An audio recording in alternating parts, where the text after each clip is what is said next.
Hey everyone, how are y'all? Truth Teller, how are you?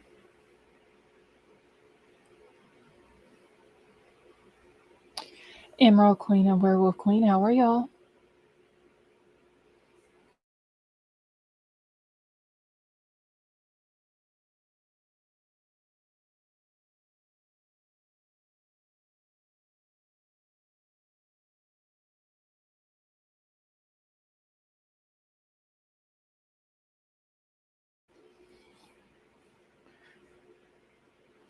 Hey Tech Death, how are you? Wait, little baby, how are you?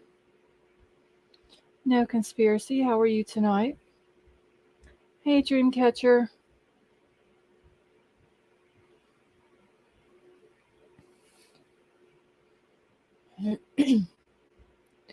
Hey Simple Butterfly.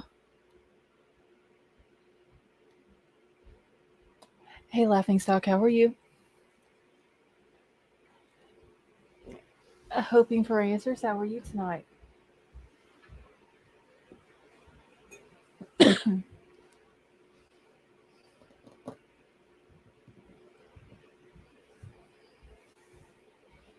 Hey the Amazing Tiff, hey Rum Runner.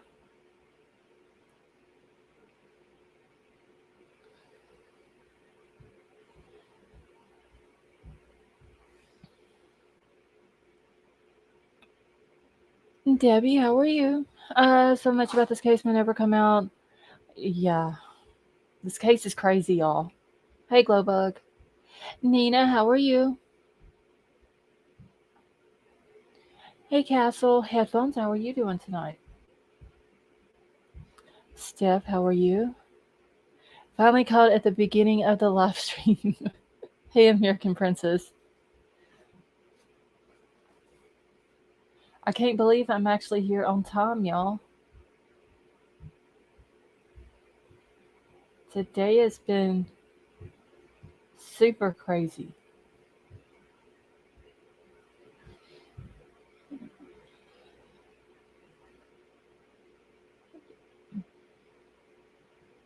Case is Craig. Yes, it is.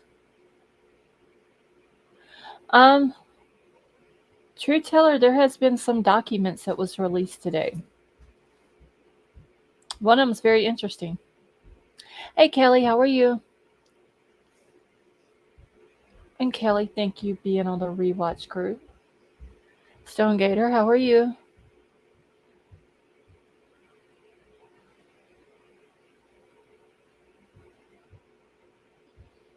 Hey Esther, I'm doing fine. How about yourself? It's been so long since I've joined live. Happy to be here. Esther, we are happy to have you. Emerald Queen, that blanket is awesome. Oh my gosh, it is so awesome. That and then the new chair that Mar got me. I haven't had as many back issues. Plus, I don't get cold. Troll likes to keep it like freezing in the bedroom because of all the stuff we have in here, and it's awesome. Thank you so much for that. Tad, yes, I get it off at 10:15 in the morning, and do believe 10:15 in the morning cannot come soon enough. I literally almost jerked the thing off today and threw it in the trash. I have had no sleep because of the itching, and it's irritating.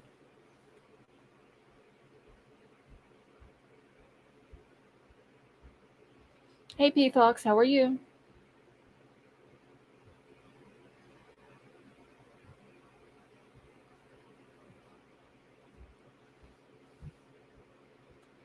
Thank you, Tad.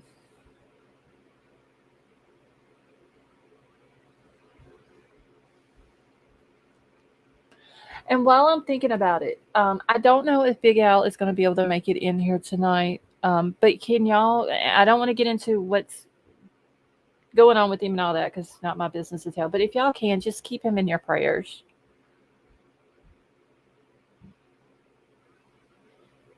And P Fox, I'm doing all right. Should be glad when I get this heart monitor off. This thing is just, oh my gosh, it is so annoying having to keep all these cords and all of that, where you don't get them hung on stuff. It's crazy. Brian, I know. Hey, Color Mac, how are you? Hey, Jim J.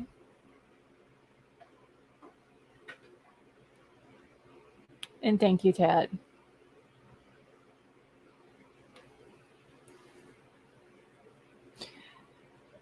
Brian, why are you feeling that way?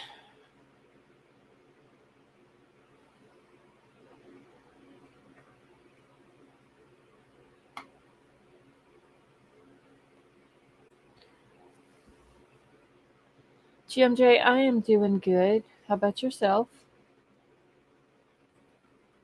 I completely forgot about pinning the email. Oh, well, Brian, that you're gonna be okay with that. Everything's gonna be okay. You know, we're gonna keep you on our thoughts and prayers, and everything. Everything's gonna be. It's gonna turn out good with it. Vapor, how are you?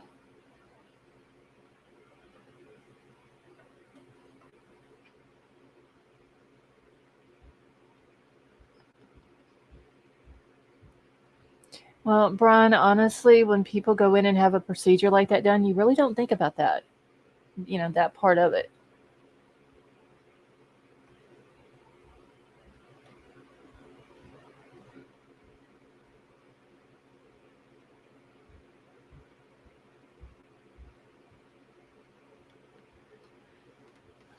See, radiation just zaps the rest of it. Yeah, he'll be fine. Vapor, he just hasn't been feeling good. So I talked to him for a little while today on Twitter. So he just like I don't really want to go into his personal stuff, but he hadn't been feeling the best the last couple, I guess a couple weeks. Jim J, thank you so much for being a member for 6 months. And she says, "Oh my God, I have a yellow star now."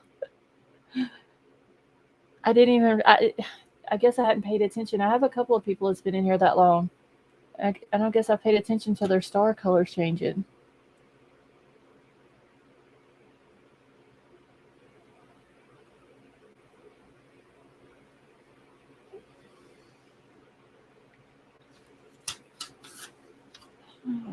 Yo, I have got. I'm gonna have to take off one day just to clean my desk off, y'all. This is like ridiculous.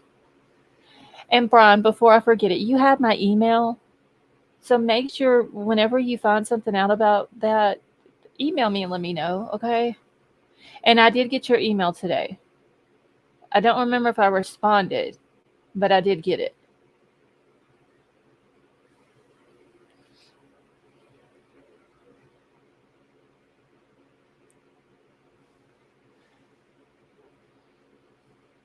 Oh, Esther, it's horrible. Like super horrible. No, Brian, I don't think you're nuts. Like I said, you go in for a surgery, you're just having something small removed. You don't think about the cancer part of it. Hey, Mar, how are you feeling?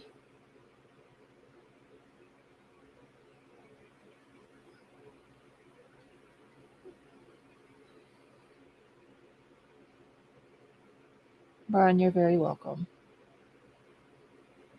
Wait, what's up with YouTube?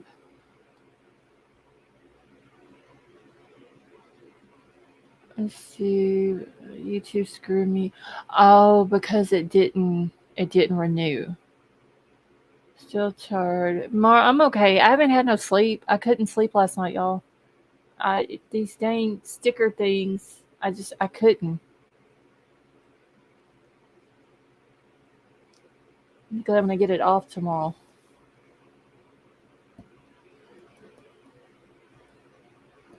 I don't understand why if you're a member and it runs out and they don't renew it the way they're supposed to, and then you come back and you renew it. Why not just let you basically like pick up where you stopped off at instead of having to start over again. Hey, Stevie, how are you?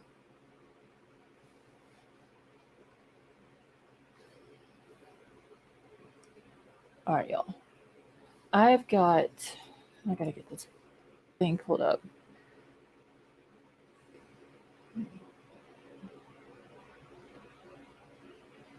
because there was some documents that was put out today. Mine is renewed every month. Yeah, see, Jim, Jay, White Widow babies. Hers was doing fine, and then for whatever reason, it stopped renewing itself. And I want to say it was somebody else in here that had that same problem. That they were like it would renew every month, and then for whatever reason, it just didn't renew.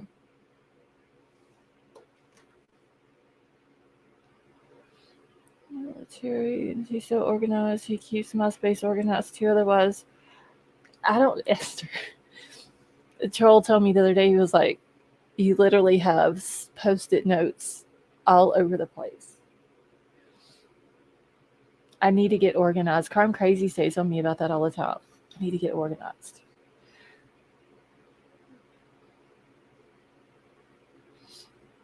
Humblebee, how are you? And Humblebee, you're not really late. I'm still kind of saying hi to everybody. I haven't even started on any of my stuff yet. Oh, Kelly, I'm super ready. I won't get my results tomorrow though. From my understanding, I take it off. Basically, all I have to do, I'll be in the office like 5 minutes. I just go in there, they cut it off. I take the thing off, turn it in. They get the results off of it, and then send it to my doctor. And then I have to talk to my doctor about it. This is Emerald Queen. I'm sorry I didn't see it. Hey, obsessed for Disneyland. How are you? I know, I'm crazy. I gotta get organized. I'm just y'all. If I was organized, I wouldn't know how to act. I would be lost.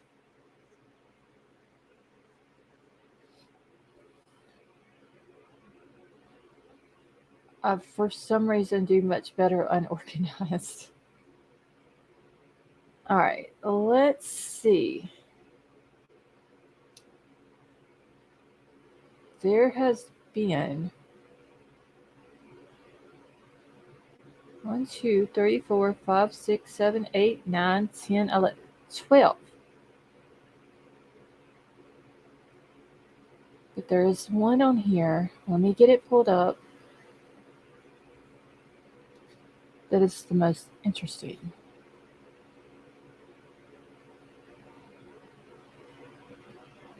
All right. Wait, what is this? Okay, here we go.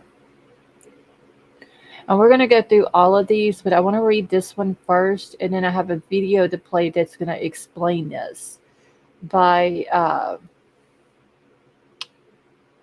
Bryan is the one that did it, but he has Jesse Weber. I'm sure y'all know who Jesse is, but Jesse comes on and explains all of this.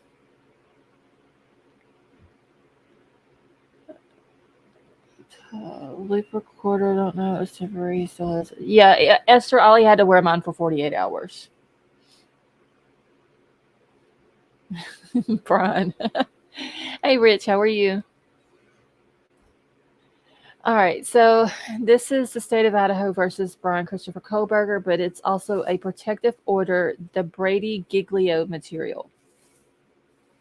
And I'm going to zoom in because I know y'all probably can't see it.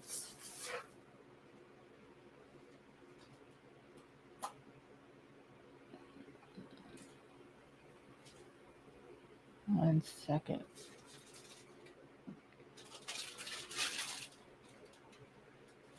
Okay. Hey, King Scarlet, how are you? So it says the above matter having come before the court pursuant to the state's notice of Brady disclosure and request for protective order. The court having reviewed the same in good cause appearing. And can everybody see this okay?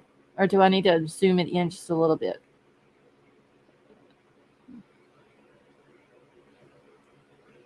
What does it keep buffering for me? Am I buffering for anyone else? Stone Gator says that I'm buffering for her.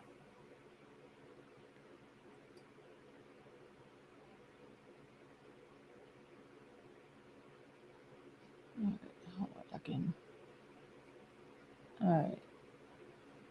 Okay, so I'm good for everybody else. Stone Gator, have you tried to go out and then come back in and see if that helps it?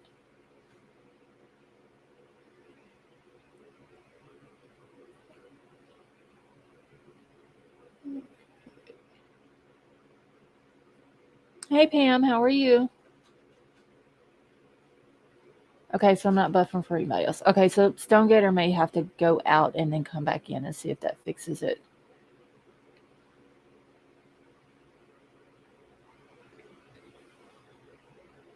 YouTube is really okay. So Rich, does it sound buffering to you as well? I know YouTube has been kind of crappy the last few days.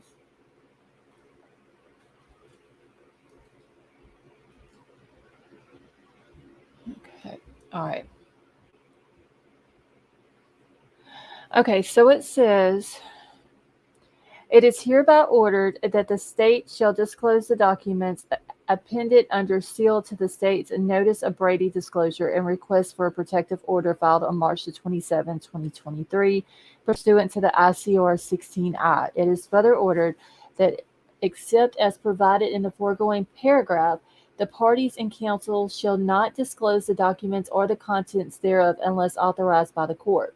That is signed by Megan Marshall, the judge. Pam, I'm doing good, thank you. Hey, Brad, how are you?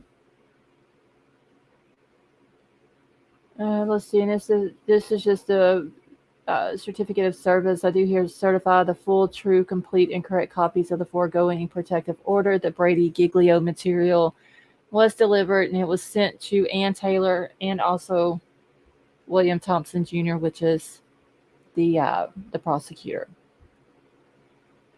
All right.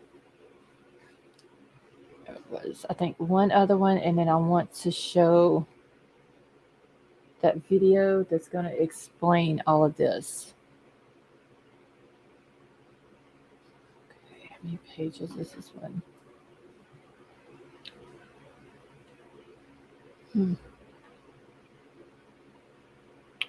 Give me just a second, y'all. Hey, Gigi, how are you?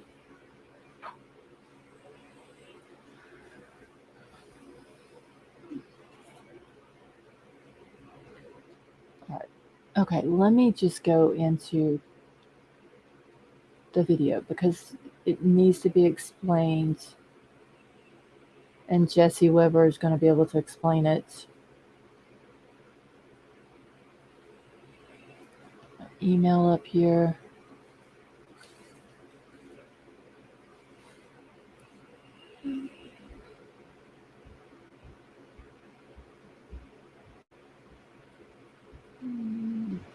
This is it. Jesse can do anything. Bryan, you got a big crush on Jesse.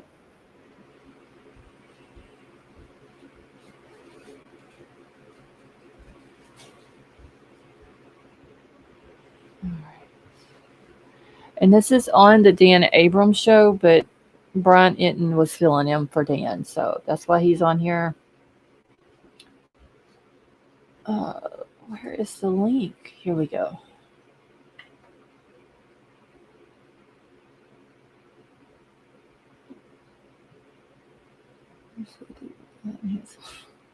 Hey, Scott, how are you?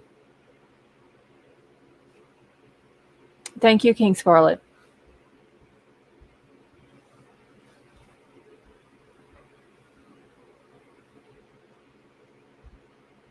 And give me just 1 second.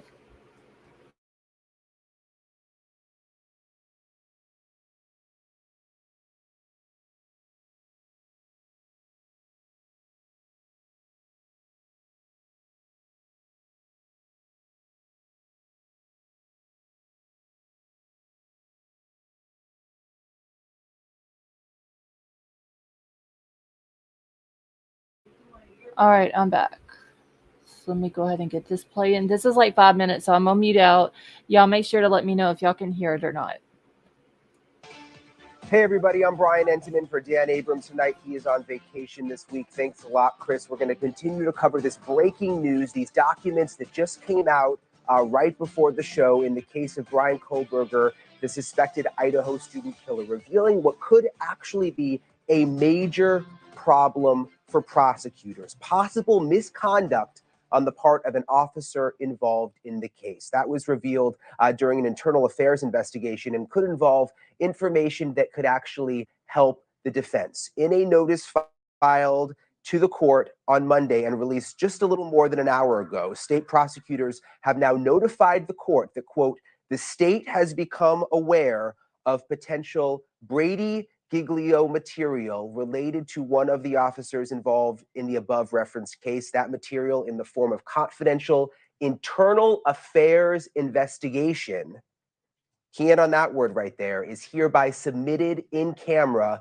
to the court. And the state goes on to say it will disclose this information to Kohberger's attorneys, but because the information is confidential, prosecutors are asking the judge to issue a protective order to prohibit defense counsel from, quote, disseminating the information contained in the internal affairs investigation without court approval. Look, I know it's confusing. I was just telling Jesse Weber, who joins us now, had to read the document like 3 times. I'm not a lawyer, but certainly this doesn't seem like a good thing for the prosecution. It's not. So let me just break it down real quick. It's called the Brady Giglio issue, right? So what that means is prosecutors by law have to turn over to the defense any evidence that might help the defense, might exonerate the defendant. And that includes, and this is the Giglio portion, any evidence that might impeach the credibility of a witness. And who have they referred to here?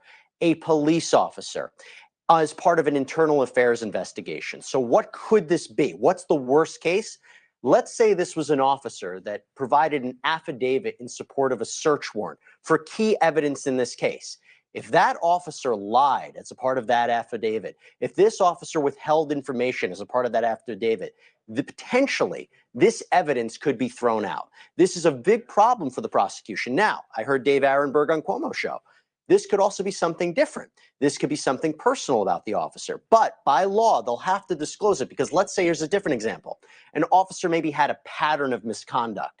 Maybe it wasn't directly related to the Kohberger investigation, but if this is an officer who maybe lied in the past or had some sort of misconduct, this is something the defense needs to know, whether they cross-examine the officer or not in a future trial. But I think this is going to be very important for the defense. And clearly, we don't know what this information is. It is under seal. But I have seen cases before be dismissed because of Brady Giglio violations and officers terminated because of this. So basically, it seems that there is an officer involved in the Kohberger case who has an internal affairs investigation.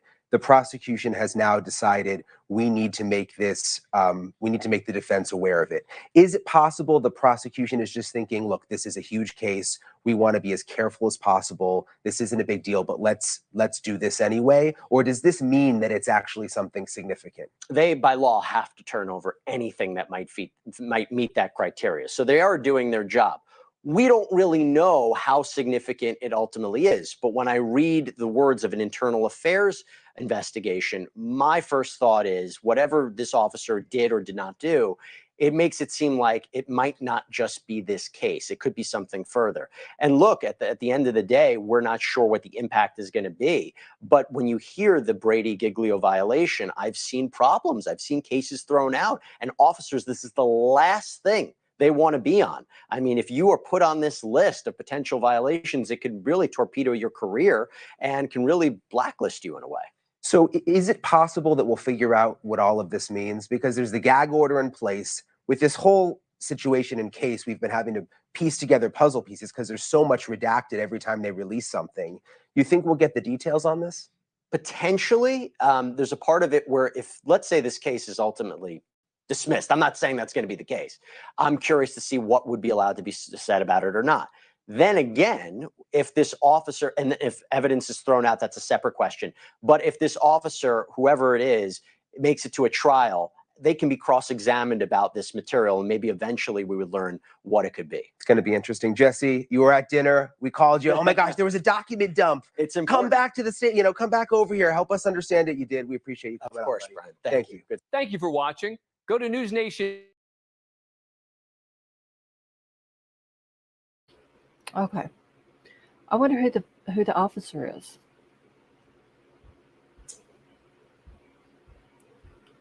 This is like super interesting, but I'm worried now if it could get the case due out. This is crazy. Hey, Patty and Pink, how are you? Jody is cool. How are you? Hey, Jeffrey, how are you? Jeffrey, it's a possibility.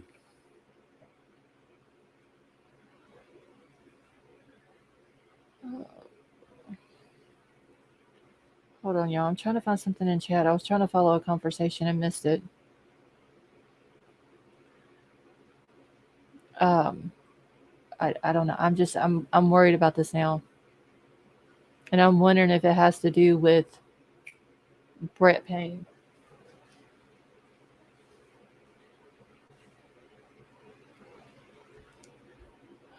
Okay. Y'all, my chat is stuck. Give me just a second.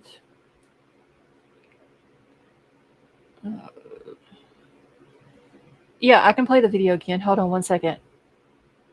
I have to go back into my email to grab it. Give me just a second. Right here.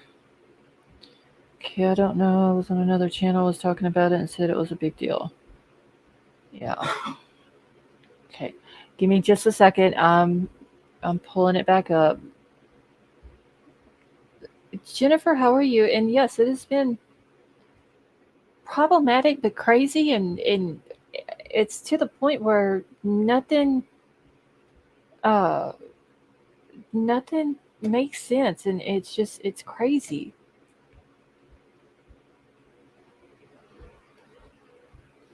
All right, let me get it pulled back up now. 1 second. Okay.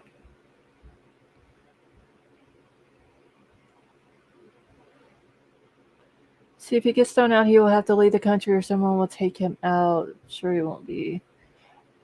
Pam, that's probably true.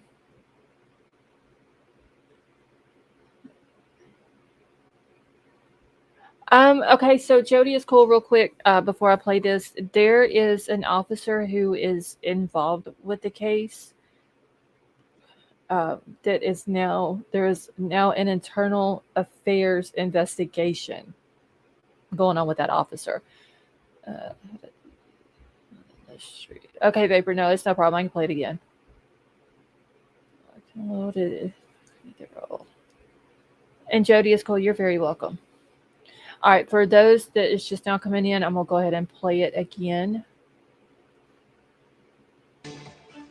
Hey everybody, I'm Bryan Entenman for Dan Abrams tonight. He is on vacation this week. Thanks a lot, Chris. We're going to continue to cover this breaking news, these documents that just came out right before the show in the case of Bryan Kohberger, the suspected Idaho student killer, revealing what could actually be a major problem for prosecutors, possible misconduct on the part of an officer involved case. That was revealed during an internal affairs investigation and could involve information that could actually help the defense. In a notice filed to the court on Monday and released just a little more than an hour ago, state prosecutors have now notified the court that, quote, the state has become aware of potential Brady Giglio material related to one of the officers involved in the above referenced case. That material in the form of confidential internal affairs investigation, key in on that word right there, is hereby submitted in camera to the court. And the state goes on to say it will disclose this information to Kohberger's attorneys, but because the information is confidential, prosecutors are asking the judge to issue a protective order to prohibit defense counsel from, quote, disseminating the information contained in the internal affairs investigation without court approval. Look, I know it's confusing. I was just telling Jesse Weber, who joins us now, had to read the document like 3 times. I'm not a lawyer, but certainly This doesn't seem like a good thing for the prosecution. It's not. So let me just break it down real quick. It's called the Brady-Giglio issue, right? So what that means is prosecutors by law have to turn over to the defense any evidence that might help the defense, might exonerate the defendant. And that includes, and this is the Giglio portion, any evidence that might impeach the credibility of a witness. And who have they referred to here? A police officer. As part of an internal affairs investigation. So what could this be? What's the worst case? Let's say this was an officer that provided an affidavit in support of a search warrant for key evidence in this case. If that officer lied as a part of that affidavit, if this officer withheld information as a part of that affidavit, potentially this evidence could be thrown out. This is a big problem for the prosecution. Now, I heard Dave Arenberg on Cuomo's show. This could also be something different.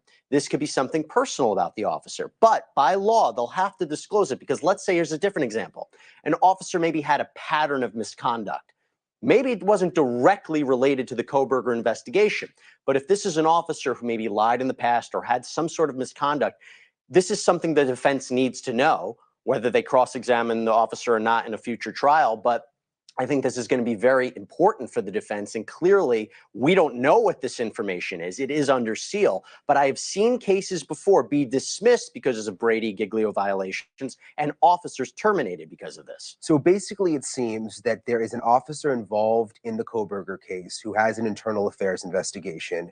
The prosecution has now decided we need to make this, we need to make the defense aware of it. Is it possible the prosecution is just thinking, look, this is a huge case. We want to be as careful as possible. This isn't a big deal, but let's do this anyway. Or does this mean that it's actually something significant? They, by law, have to turn over anything that might meet that criteria. So they are doing their job. We don't really know how significant it ultimately is. But when I read the words of an internal affairs investigation, my first thought is whatever this officer did or did not do, it makes it seem like it might not just be this case. It could be something further. And look, at the end of the day, we're not sure what the impact is going to be. But when you hear the Brady-Giglio violation, I've seen problems. I've seen cases thrown out. And officers, this is the last thing they want to be on. I mean, if you are put on this list of potential violations, it could really torpedo your career and can really blacklist you in a way. So is it possible that we'll figure out what all of this means? Because there's the gag order in place. With this whole situation in case, we've been having to piece together puzzle pieces because there's so much redacted every time they release something. You think we'll get the details on this? Potentially. There's a part of it where if, let's say this case is ultimately dismissed, I'm not saying that's going to be the case. I'm curious to see what would be allowed to be said about it or not. Then again, if this officer, and if evidence is thrown out, that's a separate question.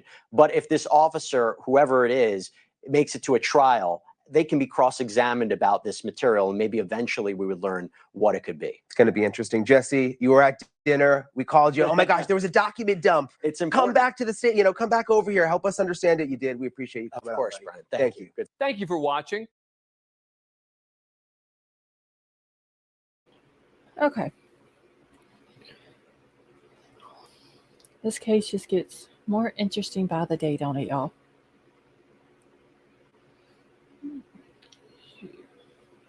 And I mean, if there's an officer that has possibly lied about something, I wonder what all they have lied about. Maisie, how are you?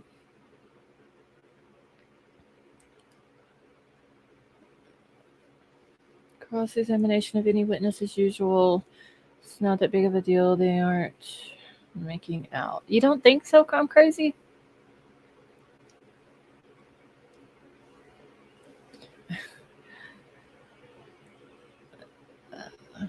Elliot, you were saying you thought that it was Officer Payne. That was like whenever I first watched the video tonight. That was the first person that crossed my mind. If it's him and if it has something to do with the PCA.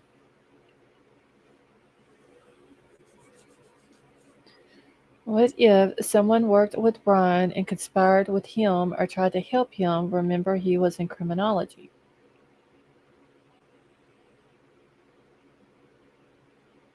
King Scarlet, that's a good question.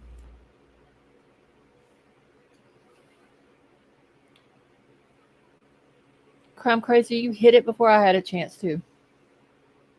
And Roger, how are you? Nina, I can't remember if I've said hi to you, but if not, thank you for joining us. And I hope you're doing well tonight. See, it must be this case, or why would the defense be wanting it so bad?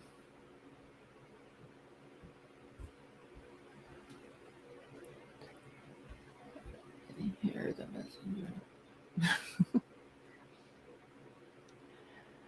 Let's see. Oh, the message. That's because I didn't see it whenever it was first posted.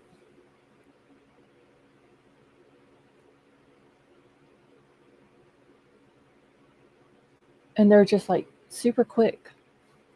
Dory, how are you? Hey, Jennifer, how are you? Okay, good, Nina. I'm glad I did. I'm sorry I couldn't remember if I did or not. All right. Hopefully it'll come out about this officer and what this whole investigation is about. Hey, Justice A to Z, how are you?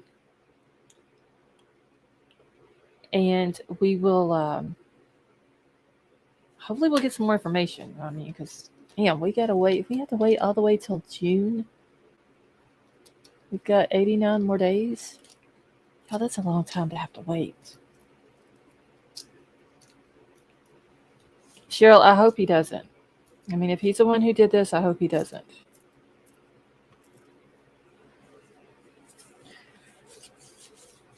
I'm good. Dory, I'm feeling good. It's the itching's still there, but other than that, I'm doing good. Thank you. Let's see. So Brett says, let the chips fall where they may. The truth is what matters for all the families and friends of the victims, no matter what. That is true.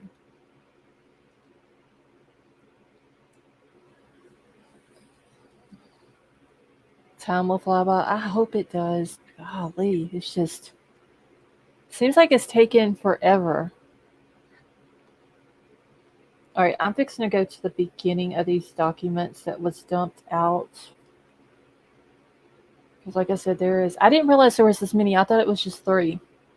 And I was in town today whenever I seen them and didn't realize that there was some up above it that had came out. See, my calendar for the pre-child, I ain't missing nothing. Oh, Jody is cool. I've got it the whole week on the calendar that I have up here above my desk. It's just for the Bryan Kohberger prelim hearing. Hey, Treasure, how are you?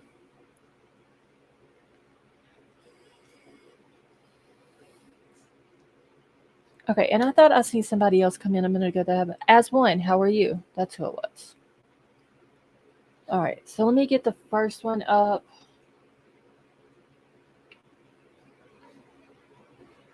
So we're going to go through all of these. Shouldn't take us long to get through them.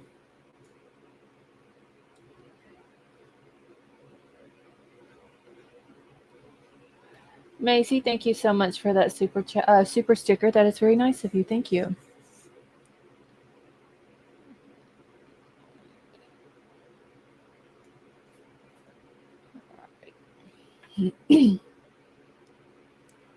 Whole week, luckily my birthday is next month.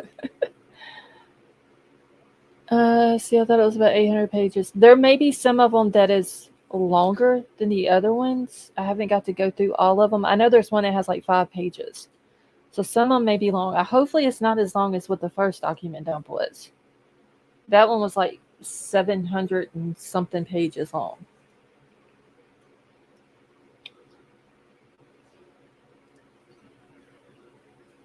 Sorry. Okay, so it may be about 80 pages. So that hopefully won't take us long anyway. Okay, let me get this one situated where everybody can see it. This is a stipulated motion to file Exhibit B attached to the defendant's second supplemental request for discovery under seal. I know for some reason there was one that I couldn't get open today. So hopefully on my computer I'll be able to get it open.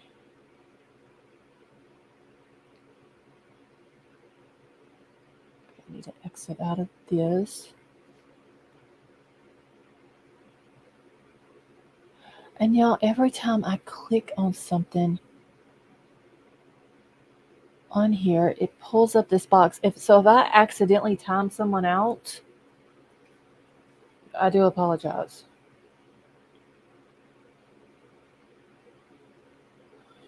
Okay, hold on. Oh, shit. See, I don't understand. What does this all mean? Can someone...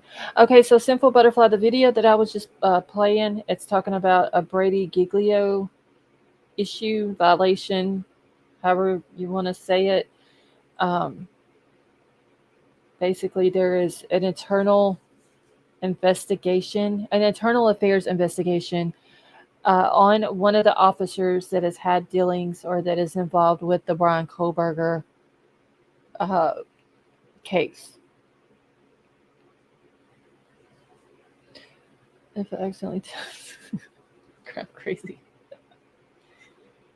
Every time I click on the YouTube chat, though, that box pops up. And I don't know why it's doing that, but it shouldn't be doing that.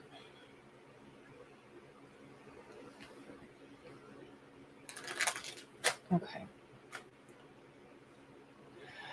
All right. So this one says, I guess the stipulated motion to file Exhibit B attached to the defendant's second supplemental request for discovery under seal. So it says, comes now, Bryan C. Kohberger by and through his attorney, Ann Taylor, public defender, and hereby moves the court for an order to file Exhibit B, a defendant's second supplemental request for discovery under seal. The motion is made pursuant to the ICAR 32 I2 D and E and the IC 74124 1, B, and C, because 1, the documents contain facts or statements that might threaten or endanger the life or safety of individuals, and 2, it is necessary to preserve the right to a fair trial, and 3, disclosure would constitute an unwarranted invasion of personal privacy. So I wonder who they're talking about that can endanger the life or safety of individuals. Like, who are these individuals?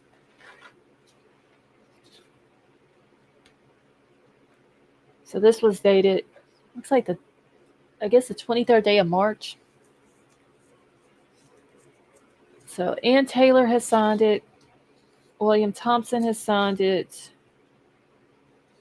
And yes, it was signed on the 23rd day of March. So I hereby certify that the true and correct copy of the foregoing was personally served as indicated below the 23rd day of March and addressed to the Latah County prosecuting attorney via I-Court. Okay, I'm just grabbing a piece of paper so I can...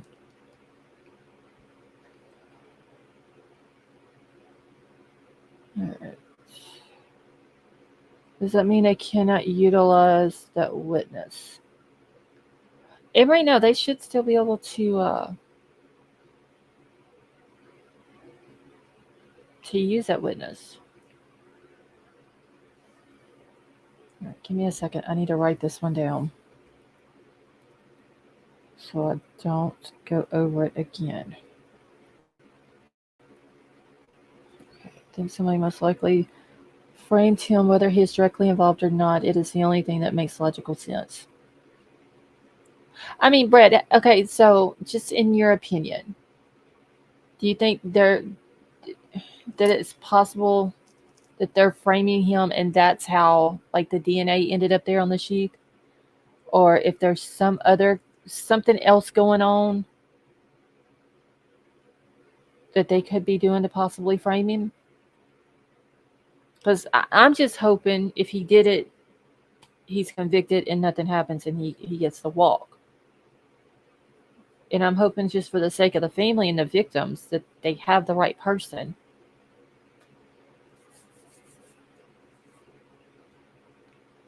Because, I mean, these families, think of what all they've been through.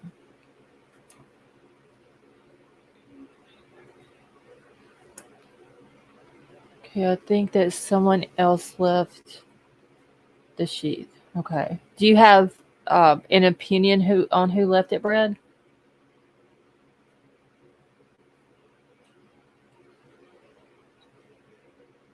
Bryan, that was my first, like I said, when I first read this and then listened to that video that I played, that was the first person that crossed my mind that this internal affairs investigation is on. Yeah, Boomer Girl, they are. It's one of the officers that has had something to do with Kohberger's case. Let's see, not sure the real culprit or conspirator. Okay.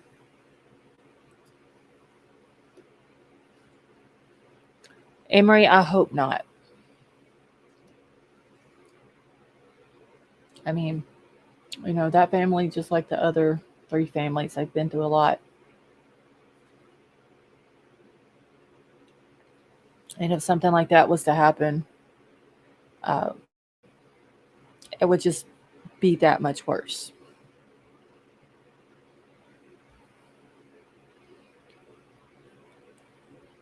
Okay.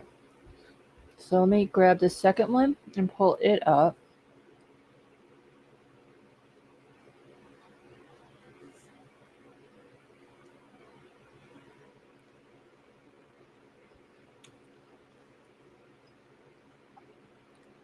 Okay, so this is the defendant's second supplemental request for discovery.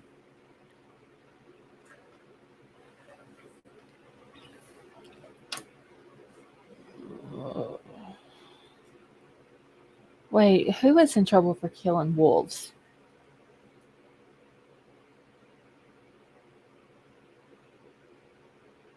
Hold on one second.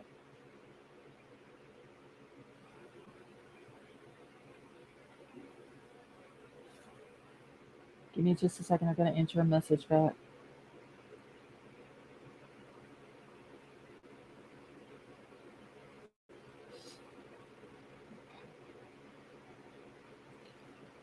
Hey, Ray, how are you?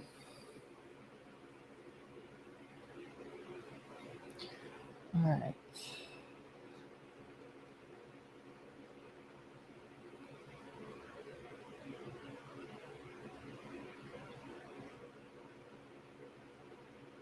Oh, they had put, didn't they drop a coyote on somebody's front porch or something like that? I thought somebody said that was uh, one of the frat houses or something that did that.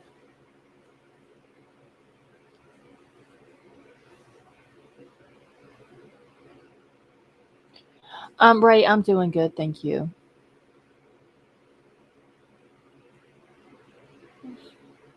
Wait, Dr. Thrifty was turning paint in for hunting and killing female wolves. That was in a video of paint. Oh, no conspiracy. I didn't know that. Emery, I think so. If I'm not mistaken, I think that's what I heard, is that the whole coyote thing had something to do with one of the frat houses. All right. So it says, please take notice that the undersigned, pursuant to Rule 16 of the Idaho Criminal Rules, the 4th, 5th, 6th, 8th, and 14th Amendments to the Constitution of the United States, and Articles I, 1, 2, 13, and 17 of the Constitution of the State of Idaho, request discovery and inspection of all materials discoverable by defendant per the ICR 16B 1 through 8 and the aforementioned constitutional provisions, including but not limited to the following information, evidence, and material outlined in Exhibit B. So, Ms. Taylor herself signed this one also on the 23rd day of March, which was this past Thursday.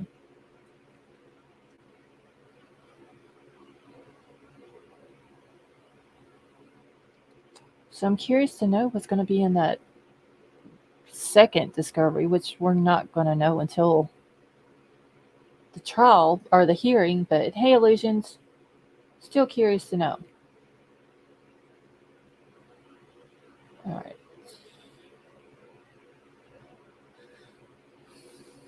Oh, damn, this one's only 1 page long.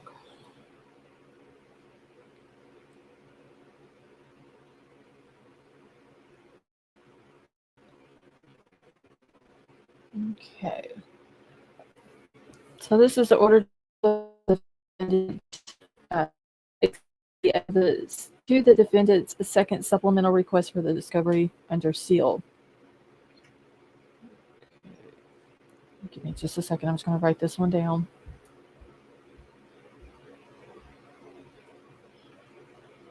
So I don't go over them again.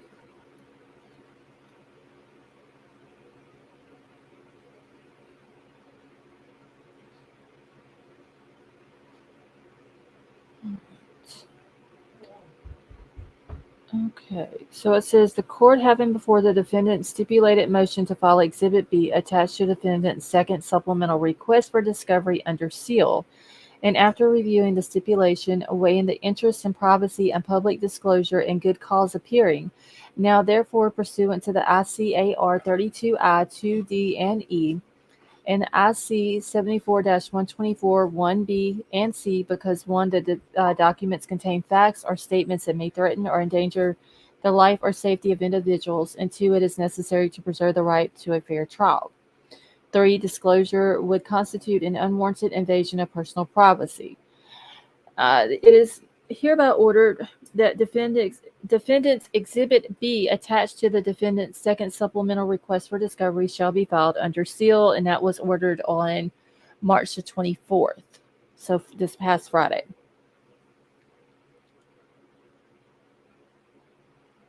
Hey, Shannon, how are you? See, this could be something that has nothing to do with the case, and most likely so. I don't know. I'm just curious to know who the officer is that is under investigation.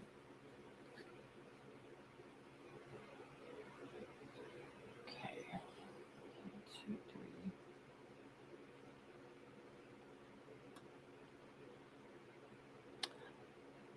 I don't know why I keep missing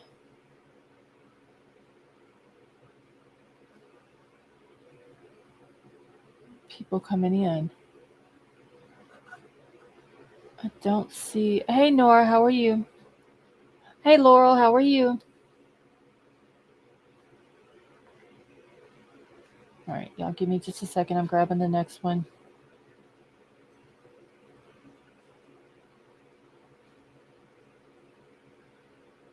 Okay. So, it sounded like the officer had prior issues. I'll be shocked if it's Brett Payne, and they still made him lead investigator at 32 with 3 years experience. Was it 3 years experience or was it 2, Stevie? Because it seems like, hey KM, how are you? It seems like he would have, the chief would have put someone that had like more years of experience over this case, especially a case like this. Now I can understand if it was just some little case that wasn't anything to do with murders or anything like that. But to put someone with just a few years worth of experience, that is crazy. Hey, Crime Solver, how are you?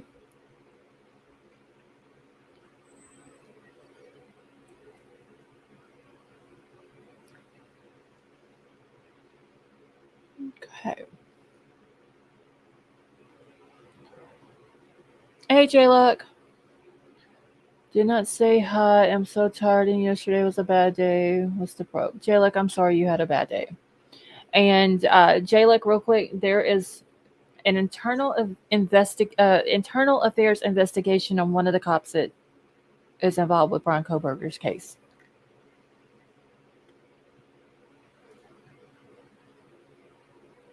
All right. So this is an order to seal, and it's in the matter of the application for a search warrant at 1122 King Road. Okay, and for some reason I cannot read this one even at 90. So let me see if I can zoom it in a little bit. No. Shit. Okay.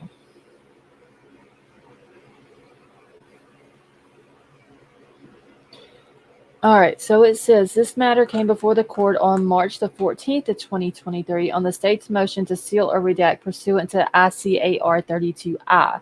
The hearing was held via Zoom. Ashley Jennings appeared on behalf of the state of Idaho, and Ann Taylor appeared on behalf of Mr. Kohberger. Hold on one second.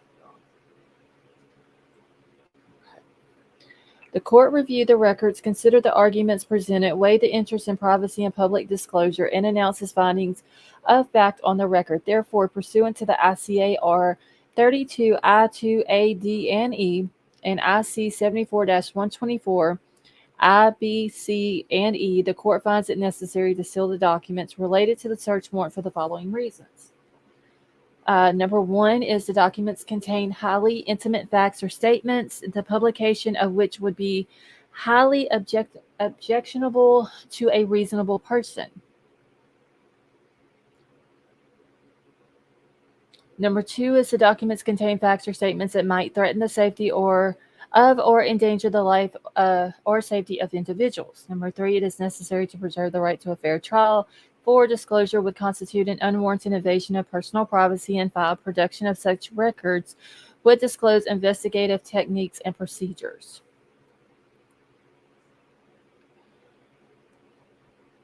Oh, let's see, I know what you... Wait, what am I referring to, Bryan?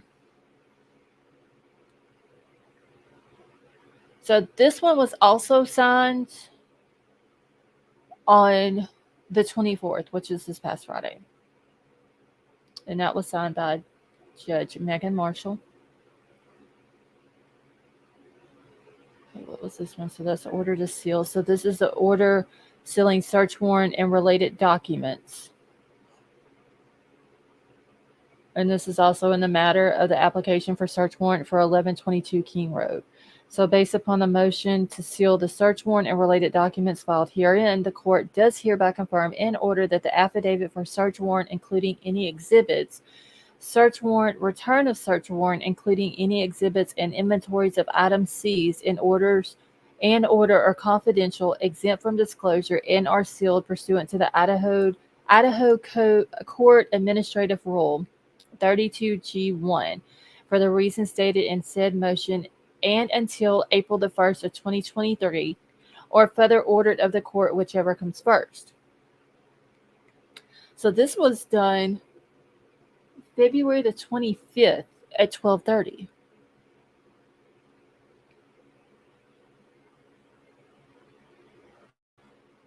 Okay, so page 3 of this one is the motion to temporarily seal search warrant and related documents pending the hearing.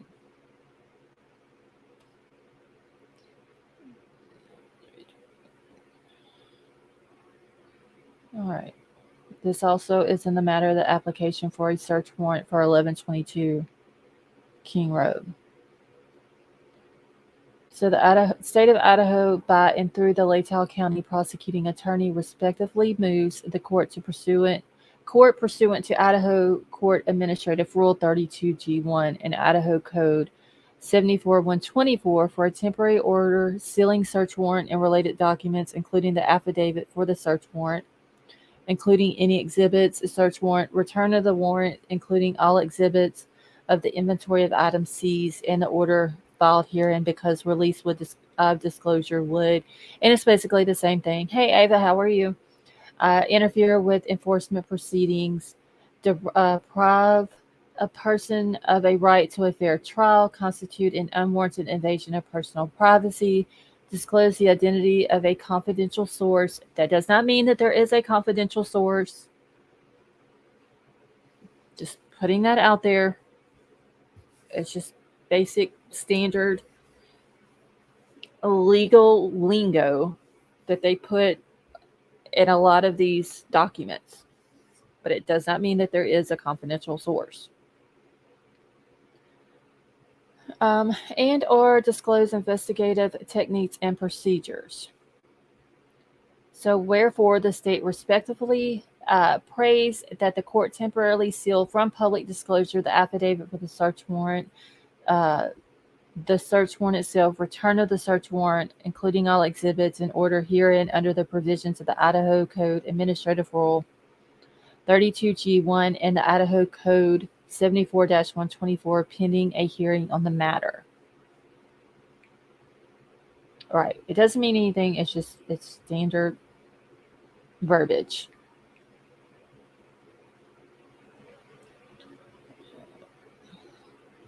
Okay, they've been saying something about in danger of people. Wonder why.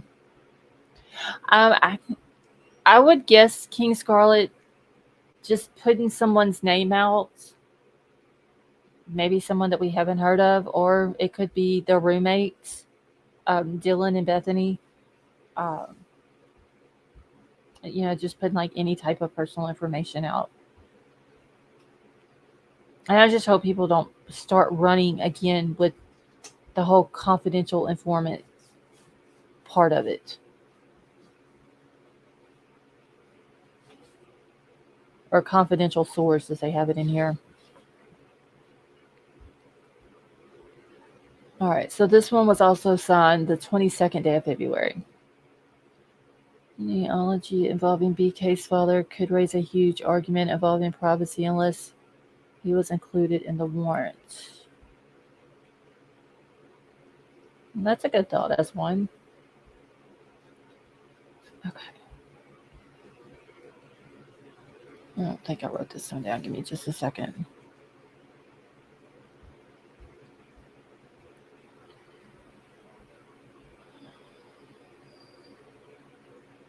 Okay.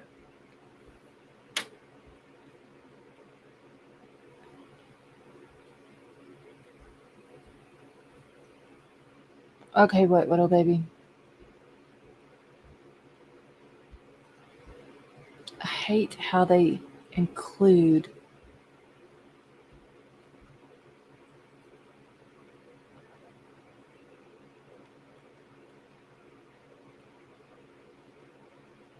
hold on a minute.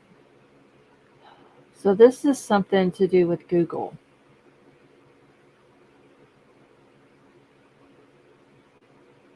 We have 3 Googles, a TikTok, and a Twitter in here that has been released.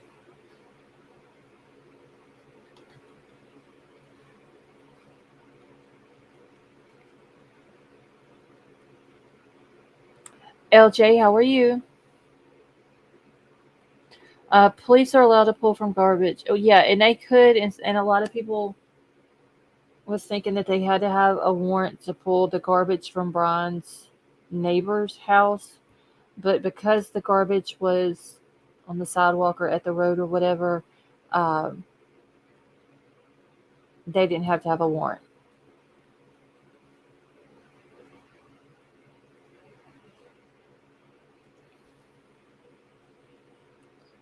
Let's see. Do you think that there will be a point that the judge might feel inclined to drop the gag order in terms of public transparency? How much can you hide for Ellie? It's almost like forcing public speculation. I don't think she's going to drop the gag order now. It would be nice if she did, but no, I don't think she is.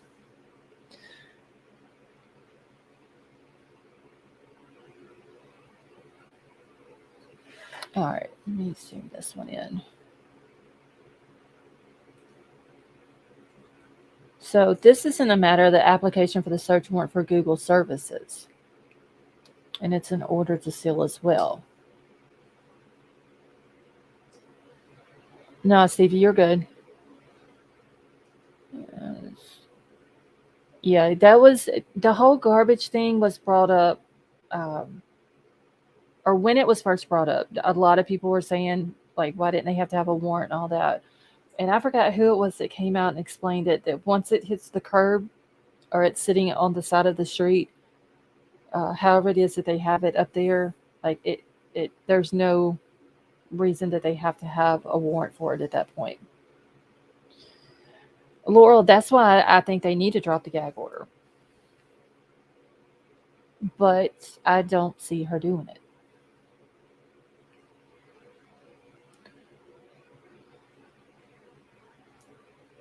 All right, so this one here says this matter came before the court on March the 14th on the state's motion to seal or redact pursuant to the ICAR 32I.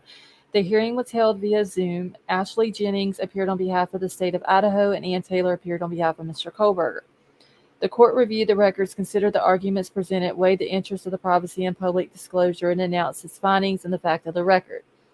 Therefore, pursuant to the ICAR 32I2ANE and the IC 74-124, 1B and E, the court finds it necessary to seal the records related to the search warrant for the following reasons. The documents contain highly intimate facts or statements, the publication of which would be highly objectionable to a reasonable person. It is necessary to preserve the right to a fair trial, and production of such records would disclose investigative techniques and procedures. So after due consideration and with good cause appearing, it is hereby ordered that the record herein shall be sealed until further order from the court. This was also done on March the 24th, this past Friday. All right, this is another one. It's just saying order sealing search warrant and related documents. Based upon the motion to seal the search warrant and related documents filed herein, the court does hereby confirm and order that the affidavit for a search warrant, including any exhibits, search warrant, return of search warrant, including any exhibits and inventories of items seized in order or confidential, exempt from disclosure, and are sealed pursuant to the Idaho Court Administrative Rule 32G1 for the reasons stated in the said motion, and until April the 1st of 2023, or further order of the court, whichever comes first. That was done on the 25th of February. This is just the motion to temporarily seal the search warrants for Google. Basically saying the same thing. It's given the reasons why it should be done like that. The state of Idaho, by and through the Latah County prosecuting attorney, respectively, moves the court pursuant to the ICAR 32G1 and IC 74-124 for a temporary order sealing search warrant and related documents, including the affidavit for the search warrant, including any exhibits. The search warrant, return of search warrant, including all exhibits of the inventories of items seized, in order filed herein, because release of disclosure would interfere with the enforcement proceedings, deprive a person of a right to a fair trial, constitute an unwarranted invasion of personal privacy, disclose the identity of a confidential source, and or disclose investigative techniques and procedures. See, it's all basically the same language in all of these court documents that are like this. Vivian, how are you? See, I hate that saying fair trial. I mean, I get it, but those 4 kids didn't get that. Yeah, nothing that happened to them was fair at all. But here in the United States, everyone is innocent until proven guilty, and it's their right to the fair trial.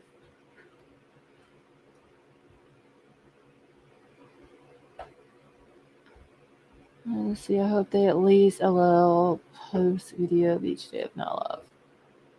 I just hope we're able to see it, honestly.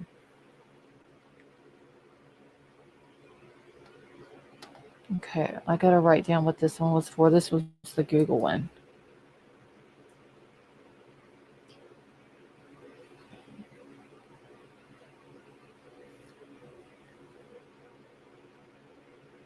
Okay.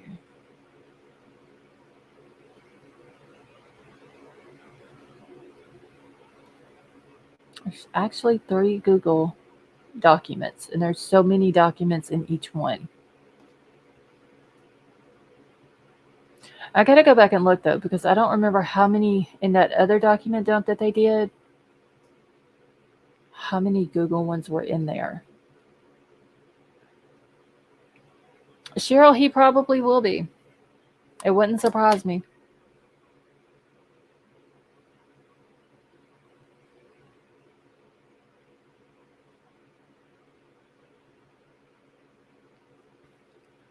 Okay, so this is going to be the second Google.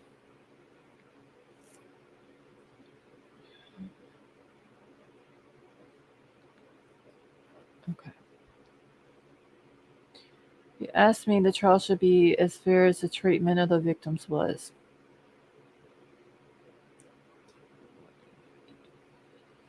Vivian, you think? I'm wondering if it like, usually they're what, like 6 weeks?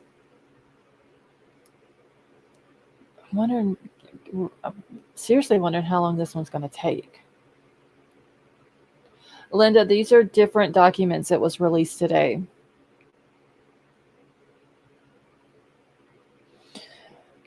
Laurel, are you asking who JLR is? Is that what you're asking? See, so just for the June hearing, there are no rooms available anywhere near Moscow. Now, they've probably booked all up. Now, telling how many different media outlets are going to be there. Okay, Laurel, JLR is Jonathan Lee Riches. He goes by, ain't it Jonathan Lee Riches Investigates, I believe is the name of his YouTube channel.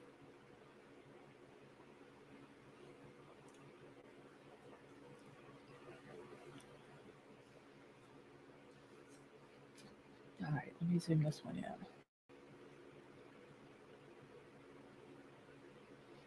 Cheryl, he really is everywhere. He did say that he was going to Idaho. He was going to go for this. He was going to go for Valo's case. And he was also going to do, he wanted to go to Idaho for oh shit, what's the little boy? Monkey. He wants to go up there for that as well.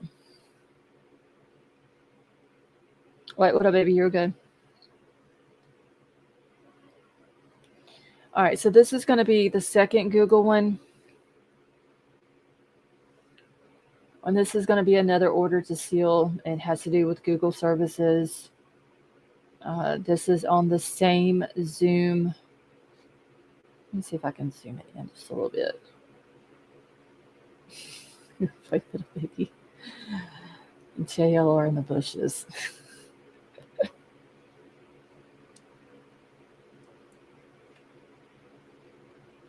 All right.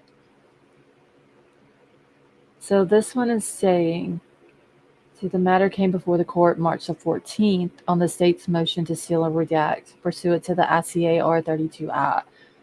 This was also held via Zoom. Ashley Jennings was there on behalf of the state, and Taylor was there on behalf of Mr. Kohberger. The court reviewed the records, considered the arguments presented, weighed the interest in the privacy and public disclosure, and announced the finding of fact on the record. Therefore, pursuant to the ICAR 32 I2A and E and IC 74-124 1B and E, the court finds it necessary to seal the records. And they want to do that for the following reasons: that the documents contain highly intimate facts or statements, the publication of which would be highly objectionable to a reasonable person. Oh my God, King Scarlet. I looked over at the chat. That was the first thing I seen.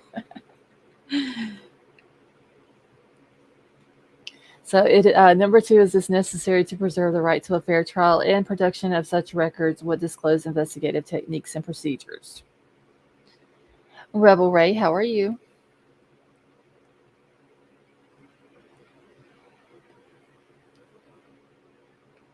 All right.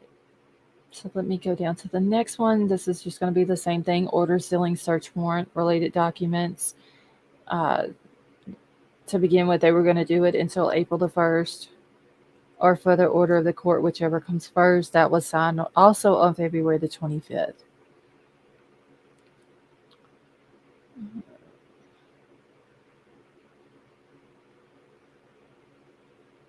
Okay.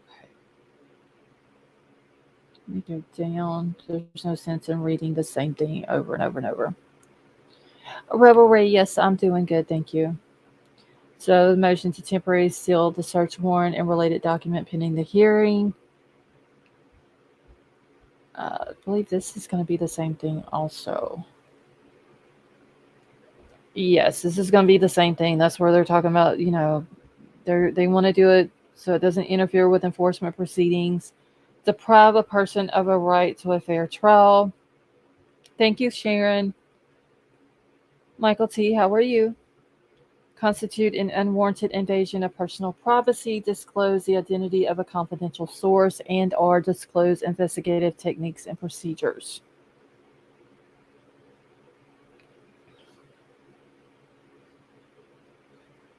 Okay. All right, this one was also done. They have it typed in as the 22nd of February, but then it was marked out by what looks like Ashley Jennings, and it was put in as the 23rd. Thank you, Dreamcatcher. Okay, so that was a second Google one. And while I'm getting this next one pulled up, if y'all haven't hit the thumbs up, could y'all please do so?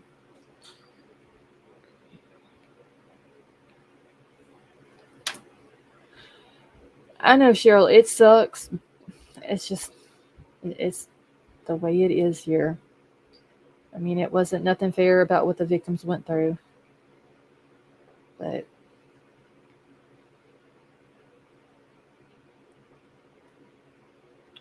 it's what we have to deal with uh, here in the States. Hey, Deidre, how are you? Thank you, Laurel.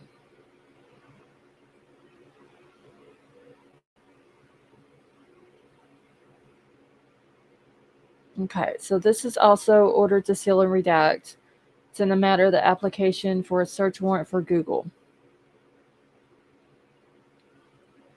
So it says this matter came before the court on March the 14th, 2023, on the state's motion to seal and redact pursuant to the ICA R32I. The hearing was held via Zoom. Ashley Jennings was there on behalf of the state, and Taylor appeared on behalf of Mr. Kohberger. The court reviewed the records, considered the arguments presented, weighed the interest in privacy and public disclosure, and announced its findings of facts for the record. Therefore, pursuant to the ICA R32 I2A and E and the IC 74-124-1B, the court finds it necessary to seal in part and redact the record related to the search warrant for the following reasons. 1, the document contains highly intimate facts or statements, the publication of which would be highly objectionable to a reasonable person. And then 2, it is necessary to preserve the right to a fair trial.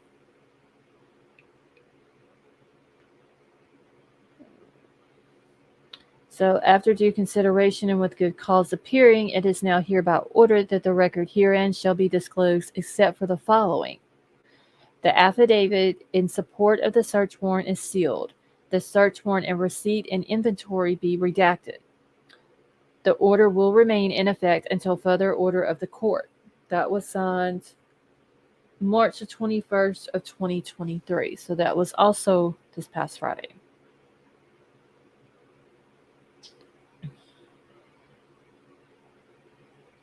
Emery, which inmate are you talking about?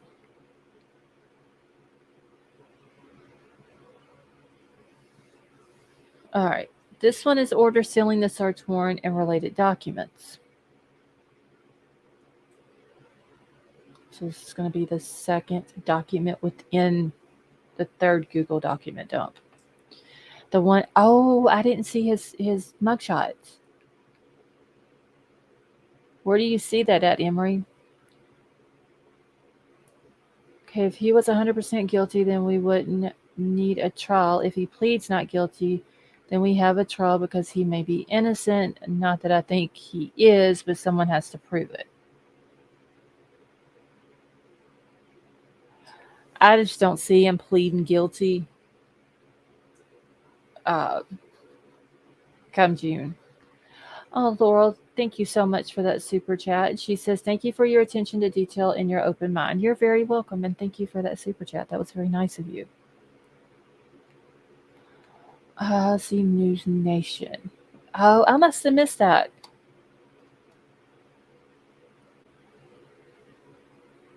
But I've been kind of behind on everything today, so that could be the reason why I haven't seen it. Is Stone Gator back in here? All right, it's Stone Gator. Does the sound, is it okay for you now, or is it still buffering? Yeah, I don't think he is either. I think he's too narcissistic to admit that he's done something bad like this, or even done something wrong. I just don't see him admitting to that. Oh wait, what a baby today, girl, has been. Oh my gosh. quite eventful day. Okay. All right. Well, maybe you going out Stonegator and then coming back in fix the problem. But I'm happy that it's working good now.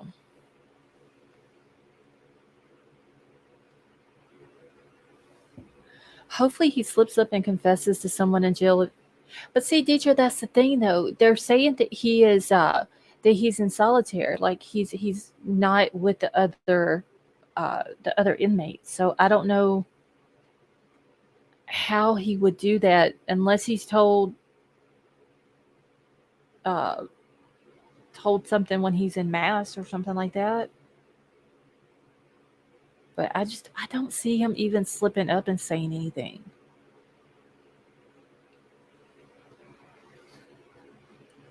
I think he's just too cautious, and his attorney has probably told him not to talk to anybody.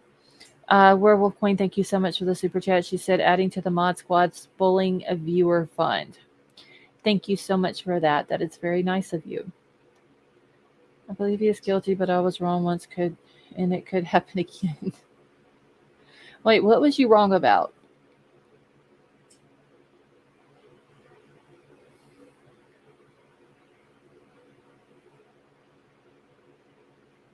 I just think that he's not going to talk to anybody.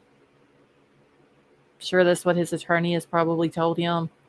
Don't say anything to anybody. That way there's no chance of you slipping up or anything like that.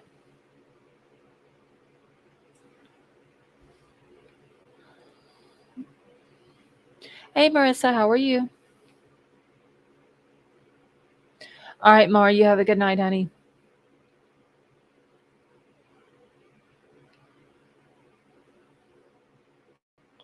All right, let me get back to this. You plead the fifth. That is too funny. Thank you, Mar. Tell Nisi I said good night as well.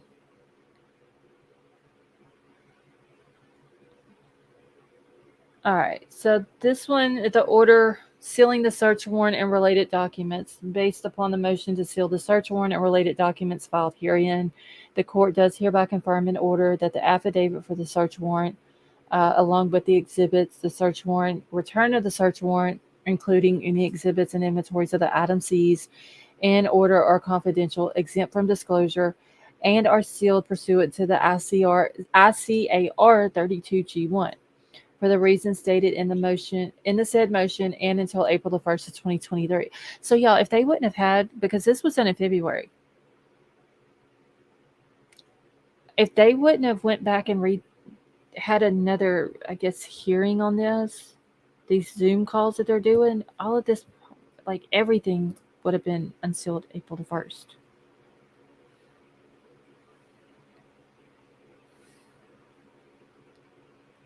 9mm, that's what I was wanting to know.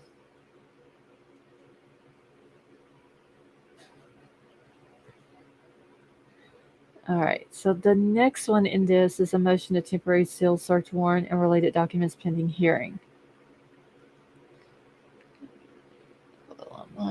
Okay, wait, let me see what Shannon said here. So I think he wants all the limelight since he has been so invincible his entire life. He also thinks he is way too smart. Shannon, I agree. He's eaten all this attention up. For real. Like, he's loving the cameras on him. He's liking all of this attention that social media has brought to what he's done. He's never had any attention like this. Yeah, soaking it up like the sun. He's never had this type of attention. And he's loving it.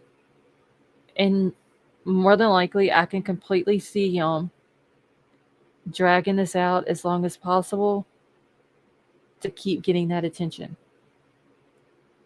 See, he will not plead guilty. He will take the opportunity to appeal. Yeah, I just don't see him pleading guilty. I really don't.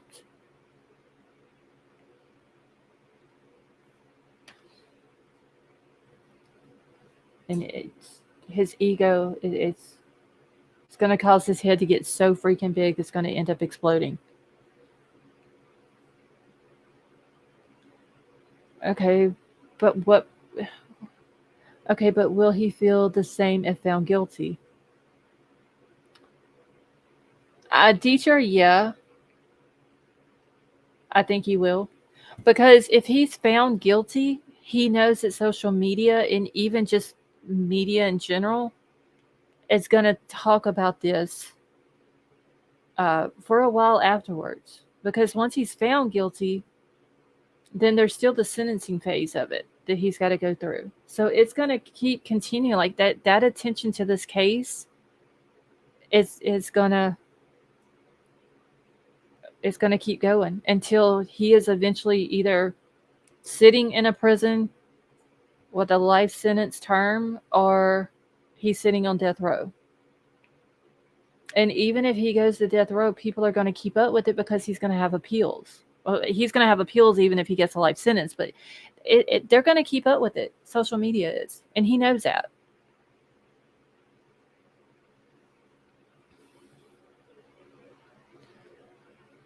Okay. Let's see. BTK did the same thing on the eve of his trial. I just don't see Bryan pleading guilty or change, even if he pleads not guilty on the 26th. I don't even see him changing his plea.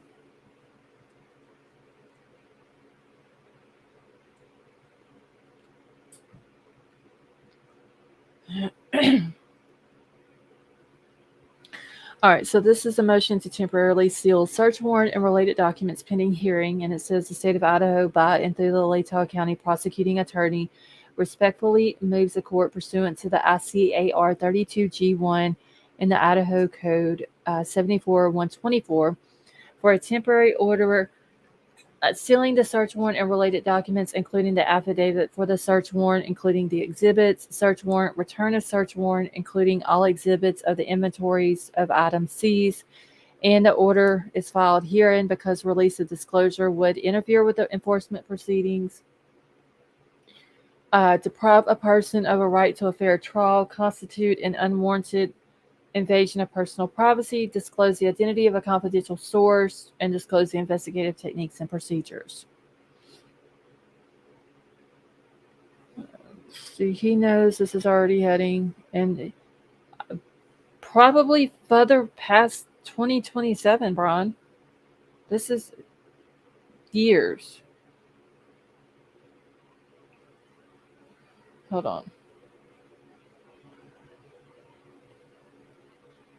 1 second, y'all.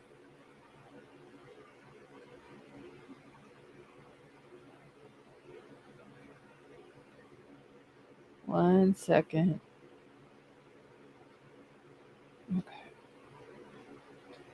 I don't know what is up with my chat. Keeps freezing.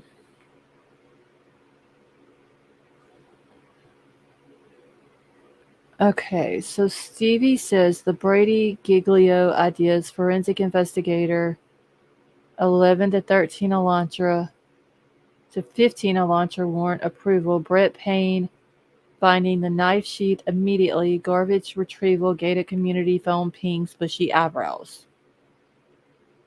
So Stevie, are you saying that all of those could be what they're looking into with this whole internal affairs investigation?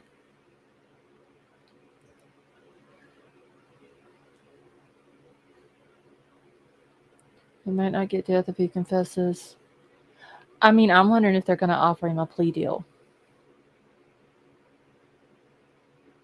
Okay, I got what you're saying, Stevie. I wonder if they're going to offer him a plea deal for him telling them exactly what happened and them not giving, going after the death penalty. Okay, he won't plead guilty even if he is. Better to gamble. Only way is if death is taken off the table. That's what I'm saying. I'm wondering if they're going to offer that to him. I don't think he would take it, even if the death penalty's off, because the fact that he would have to plead guilty or admit that what he's done wrong. And I think he's too narcissistic for that. Ava, I don't either. We know one family's not. Um,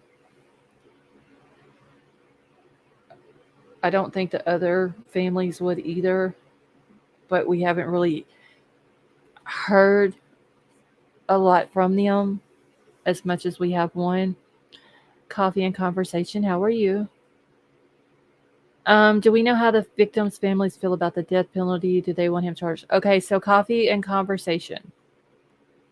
I don't know about all four of the families fully. I do know that the Gonzalez family is for it.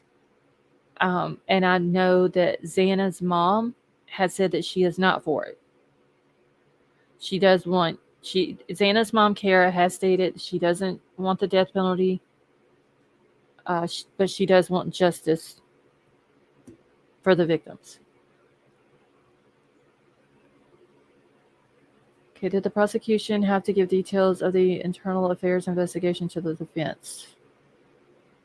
I believe they did, but they want it to where the defense cannot say anything about it.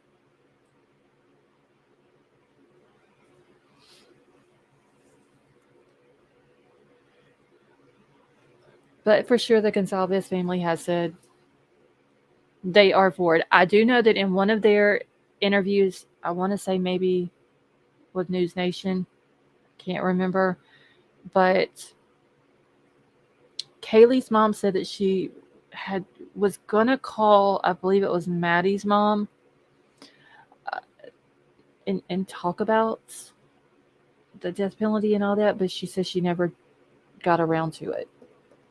So I don't know, like Ethan's family. Hey Moondale, how are you? We don't know how Ethan's family feels about it because they haven't came out and really talked about it. Um, haven't heard Maddie's dad or her mom say anything about it, and haven't heard anything from Xana's dad. But for sure, the Gonzalez family, uh, they do.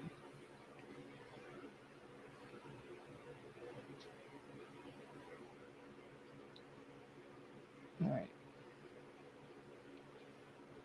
Hold on just a second, y'all.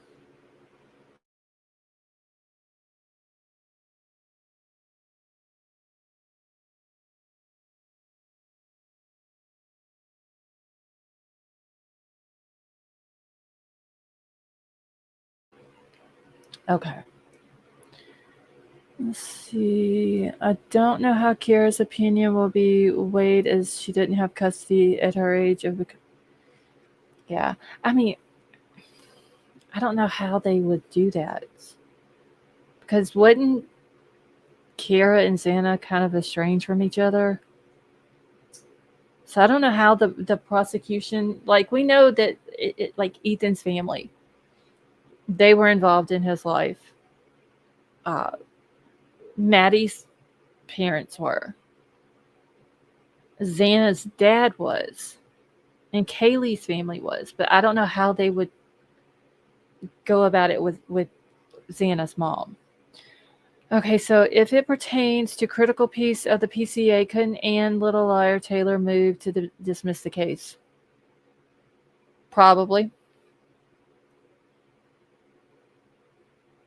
And that's what's scary, is that there's a chance that could happen.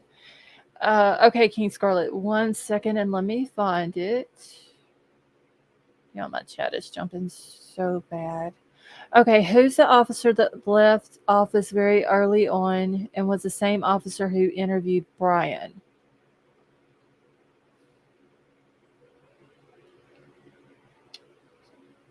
I don't know. What do you mean by interviewed him, King Scarlet?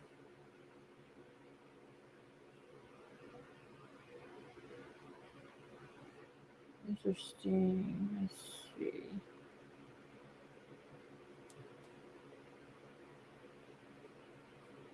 Let's see, it's hard. Really, there is no justice here. Beautiful soul.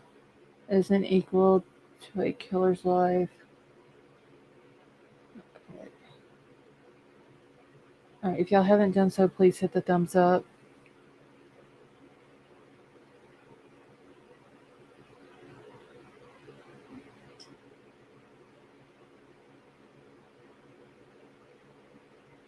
Y'all, hold on. My daughter never fails in the middle of the live and she starts texting me.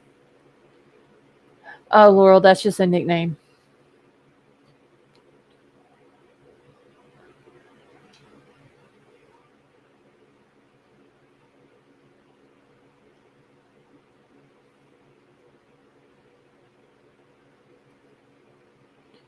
All right, give me just a second.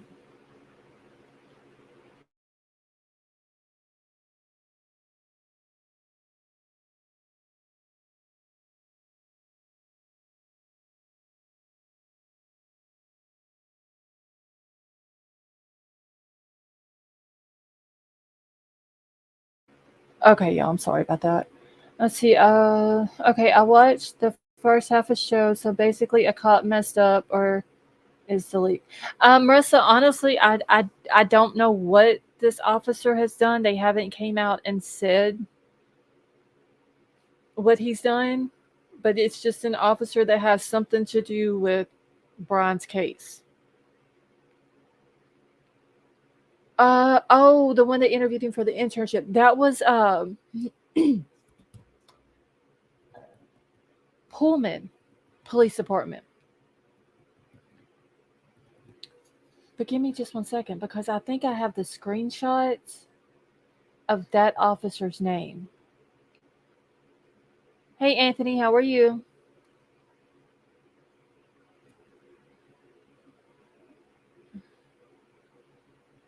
Okay. I think I have that screenshot. I believe it's going to be probably in my Bryan Kohberger folder, but let me go over to it real quick. I can't remember the guy's name. You're welcome, Marissa.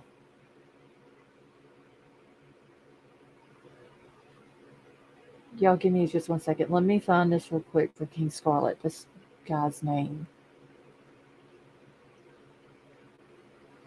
Tonka, how are you? Stevie, really? Let's see.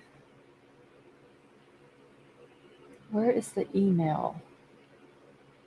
Because I remember showing y'all the email from where Bryan emailed the cop, thanked him for talking with him, and the guy emails him back and tells him he's welcome or whatever it was. It was like a very short sentence. Tonka, I'm doing good, thank you. Bryan's assistantship. Let me see if this is it. Marissa, I don't know what's up with YouTube's chat tonight. Every time I click on the chat to move it up and down, this box pops up, and I'm scared that if I keep doing it, it's going to cause me to time someone out by accident. So I'm trying not to mess with the chat. Hey, Justifax, how are you? And just leaving it up to the mods. Was it Gary? No, wait, this is a teaching. I don't need the teaching one. Was it Gary Jenkins? Yeah, that's it, Gary Jenkins. Okay. All right, so I don't have to worry about looking for the email.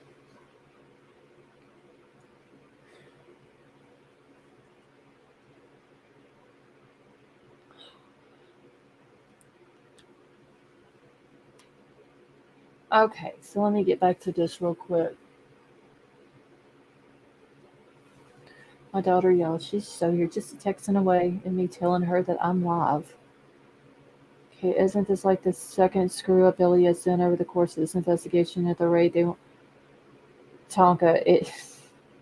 It's crazy. Like one of the officers involved with it, there's now an internal affairs investigation going on with it, with that officer.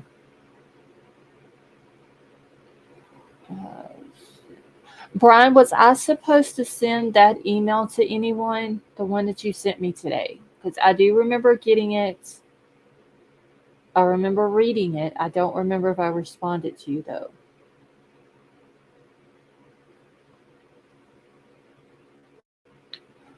Okay, so let me get back to this real quick. So it says, so there's the 5 reasons why they're wanting this sealed, wherefore the state respectfully prays that the court temporarily seal from the public disclosure the affidavit for the search warrant return, including all the exhibits, the order herein under the provisions of the ICAR 32G1 and Idaho Code 74-124 pending a hearing on the matter.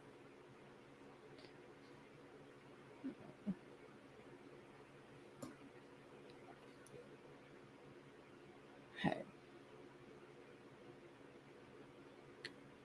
This document actually has 19 pages. I just realized it's got that many, y'all. So we may be on this one for a little while.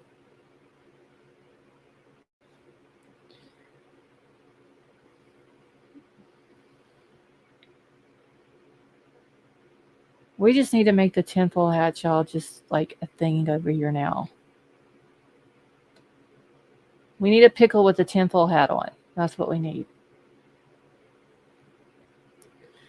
All right, so this is the motion to seal search warrant related documents. The state of Idaho, by and through the Latah County prosecuting attorney, respectfully moves the court pursuant to the ICAR 32G1 and the Idaho Code 74-124 for an order sealing the search warrant and related documents, including the affidavit for the search warrant, including the exhibits, the search warrant, the return of the search warrant, including the inventory of items seized, and the order filed herein because release or disclosure would, and it's the same 5 ones I just read.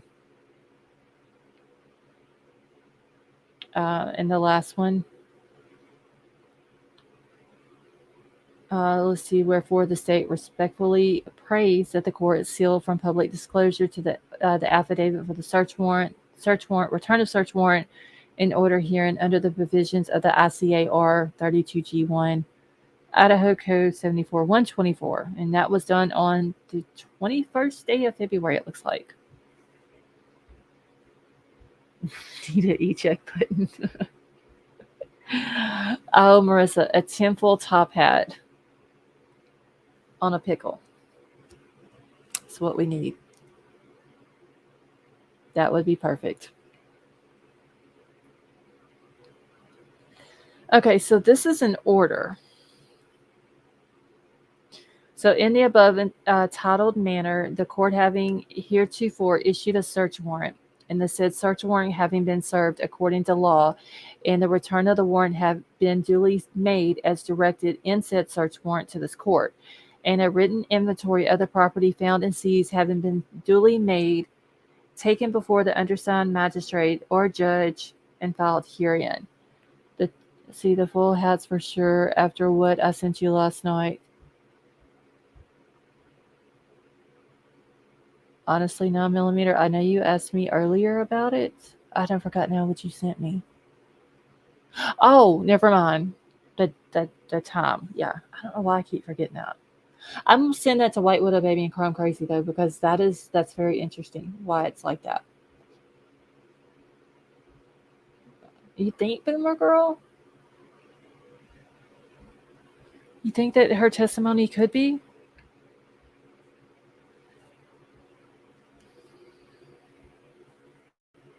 Sunflower Dragon, how are you?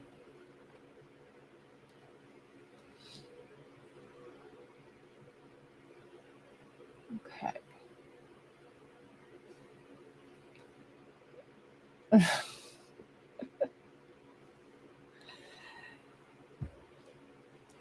Okay, so it says, now, therefore, it is hereby ordered that the said peace officer shall deliver or cause to be delivered the property described in said inventory to the Moscow Police Department or such other law enforcement agency as may be appropriate for the purpose of preserving said property for use as evidence or until further ordered of a court or competent jurisdiction. Once any related criminal case has been concluded, including the expiration of time for appeal, or at such other appropriate time, the property can be released or disposed of upon authorization of the jurisdiction prosecuting attorney.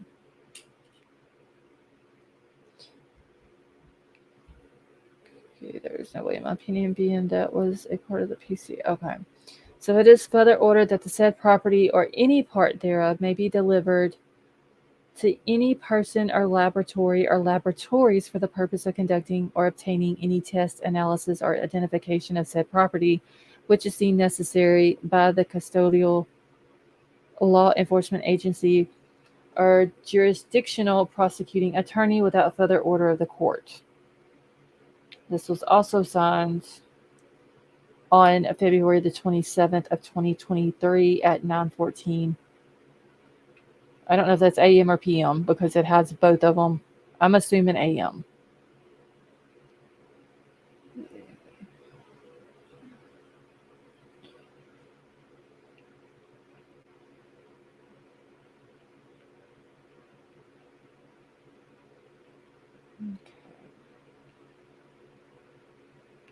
So this was the return of the search warrant. And this is still for Google.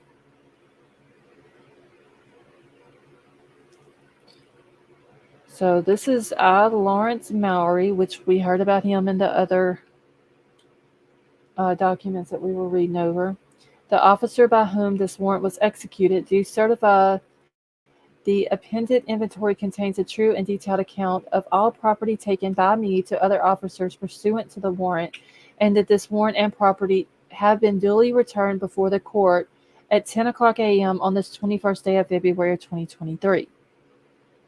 I certify under the penalty of perjury pursuant to the law of the state of Idaho that the foregoing is true and correct. The peace officer signs it, Lawrence Mowry, February 21st of 2023. What was this? So that was the return of the search warrant. Okay, so this is the affidavit of Detective Lawrence Mowry.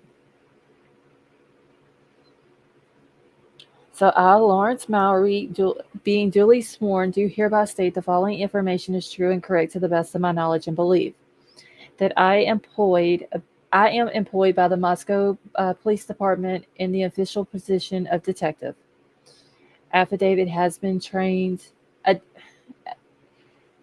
Hold on, I don't know why they put some of this in smaller writing, and then it makes it hard. Okay. So the affidavit has been a trained and qualified peace officer for 12 years. Currently work the day shift 7 to 5. On January 24th, I obtained the search warrant for the Google account, and that email is redacted. The warrant was served January 25th, 2023 via Google Law Enforcement Portal. February the 19th, I received an email directing me to download the data. February the 20th, I downloaded the data, and an inventory was prepared for all the items received. A copy of the inventory receipt was emailed to, and both of those emails are redacted. The information received was placed into evidence at the Moscow Police Department. Further, your affiant saith not Detective Lawrence Mowry. And I certify or declare under penalty of perjury pursuant to the law of the state of Idaho that foregoing is true and correct. That was also signed on February the 21st.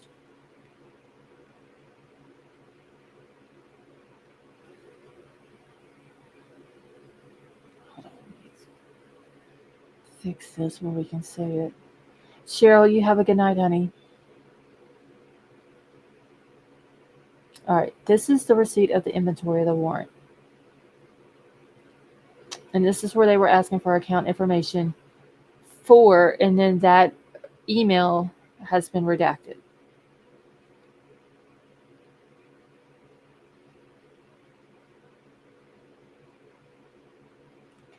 Just 1 second. And then this is a search warrant for it. So this is to any peace officer authorized to enforce or assist in enforcing any law of the state of Idaho. Lawrence Mowry have given me proof upon oath that this day show improbable cause establishing grounds for issuing a search warrant. and there is probable cause to believe that the property referred to and sought in or upon said premises consists of information related to the investigation into the crimes of homicide at 1122 King Road, Moscow, Idaho, on the Google account of Bryan C. Kohberger, with the email address of his email has been redacted. For all business records and subscriber information in any form kept pertaining to the account between January the 1st of 2021 and December the 30th of 2022, including Google account subscriber information as defined in 18 USC 2703C2. Account information, Google account recent activity logs, and connected devices. This wasn't in the last document dump that they put out.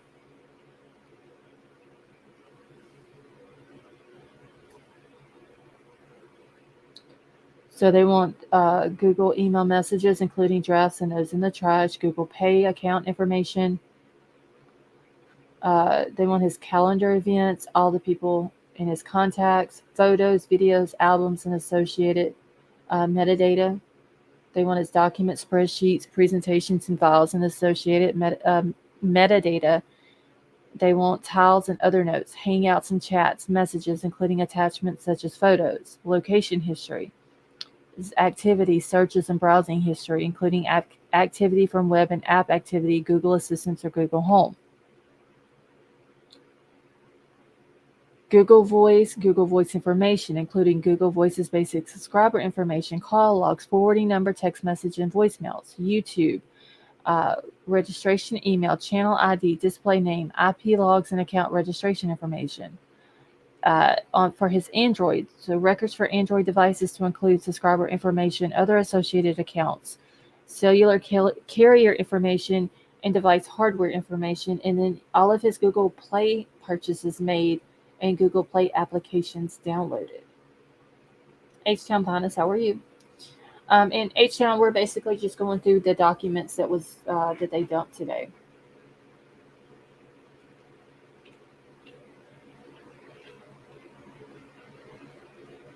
And Stone Gator was in here earlier. I don't know if she's still in here or not. Okay, so it says located at the following premises at Google, Mountain View, California, and operates the public accessible website plus.google.com. So you are therefore commanded to search the above described premises for the property described above, to seize it if found and bring it promptly before the court above named. This warrant shall be executed within the 7 days of issuance and is authorized for daytime or nighttime services pursuant to the ICR 41. Daytime means the hours between 6 a.m. and 10 p.m. Pacific Standard Time, and under the following special directions. So the search warrant is issued for a law enforcement purpose. Google is ordered not to disclose the existence or the contents of this search warrant or the information furnished in response to the search warrant. The search warrant is for a period of 90 days or until further ordered of the court. Google shall disclose the described property and information within 14 days. That was done, signed and dated on the 25th day of January.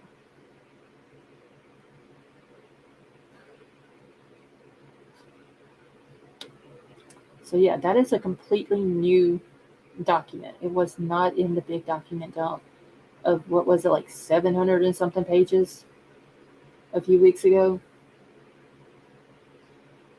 All right, so this is the order for extension to the return of the search warrants. So the above matter having come before the court based upon the motion of the state and in good cause appearing, it is hereby ordered that the time for which the above referenced search warrant shall be returned is extended to April the 28th of 2023. And that was ordered on February the 8th.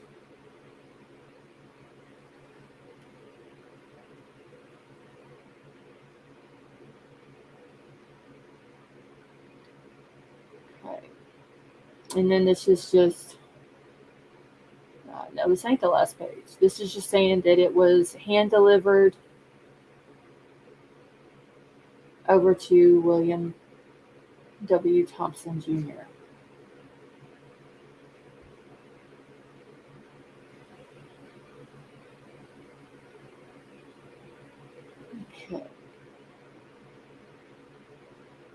So the motion for extension to the return of the search warrant. This is still for Google.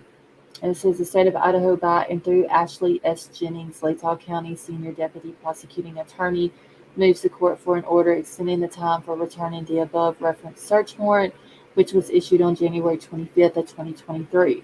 The search warrant was directed by the court to be served within 7 days of issuance during business hours. The warrant was served by Detective Mowry on January 26th by email. However, as of this date, the information has not been received. Although the warrant was executed within the 14 days time frame directed by the IC 19-4412, the state is not able to comply with the time frame within which to return the warrant and provide a written inventory.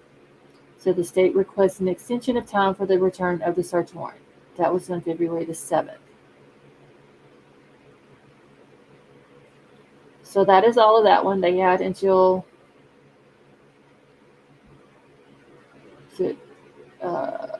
April the 28th.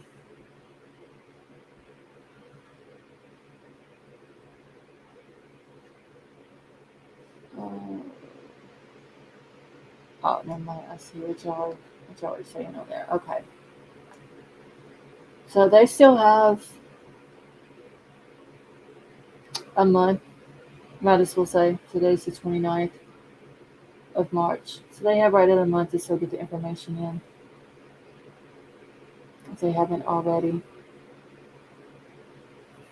Okay, so that was the third Google. So now they have another TikTok up here.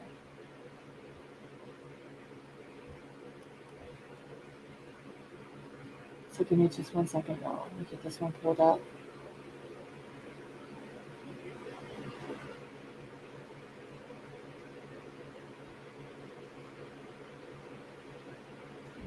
This is going to be about the same thing because it's got 18 pages in it.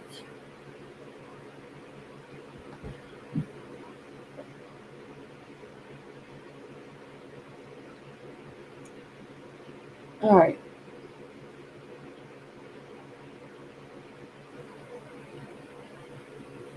So this is the order to seal and redact.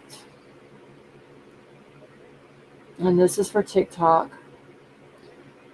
It's basically the same thing. They had a Zoom call held on March the 14th of 2023. There really isn't no reason for me to read over all of the same stuff again that I've read over on all the other ones.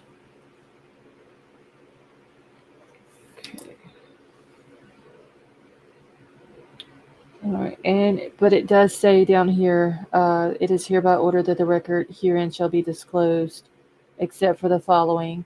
They want the affidavit in support of the search warrant sealed. They want the search warrant and the receipt of the inventory to be redacted. And then the order will remain in effect until further order of the court.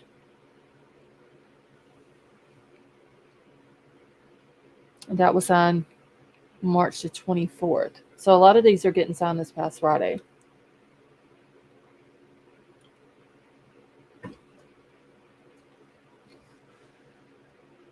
Okay, this is the order sealing the search warrant and related documents.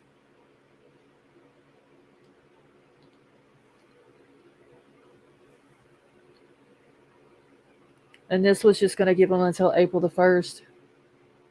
And then after that, they were going to unseal everything. Same thing I read in the other stuff. This is a motion to temporarily seal the search warrant and related documents pending the hearing. All the same thing. There's the 5 reasons why they're wanting to keep it like this. Interfere with the enforcement proceedings, deprive a person of a right to a fair trial, constitute an unwarranted invasion of personal privacy, disclose the identity of a confidential source, and disclose investigative techniques and procedures.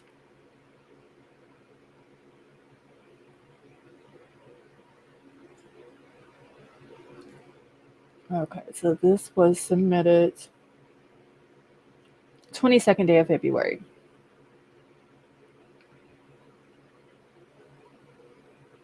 Okay. All right, y'all. There's the mods are saying we need 50 more likes. So if y'all have not hit that thumbs up, please go do so.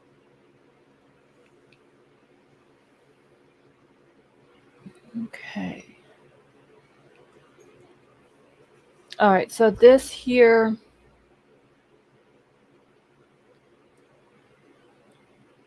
is an order. I'm trying to look and see if this is the same thing that I read on the Google one, the last Google one.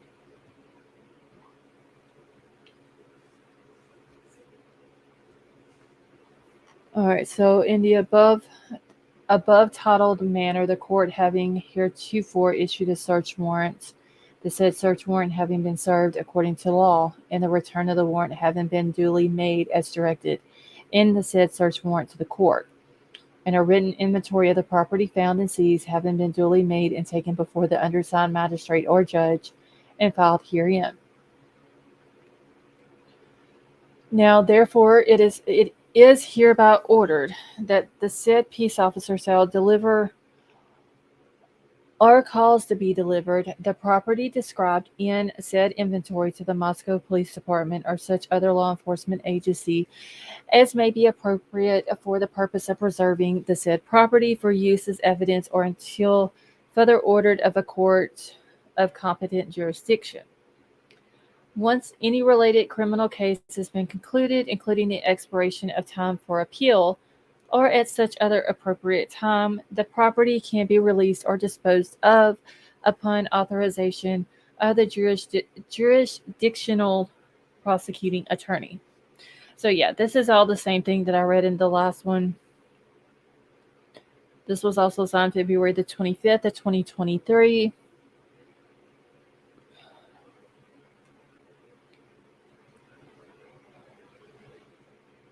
The next thing up is going to be hold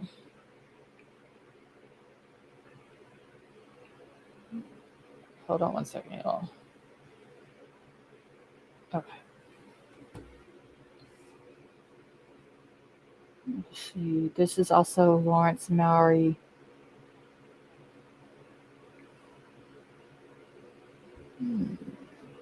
Okay, so this warrant and the property have been duly returned before the court at 4:00 p.m. on the 22nd of February.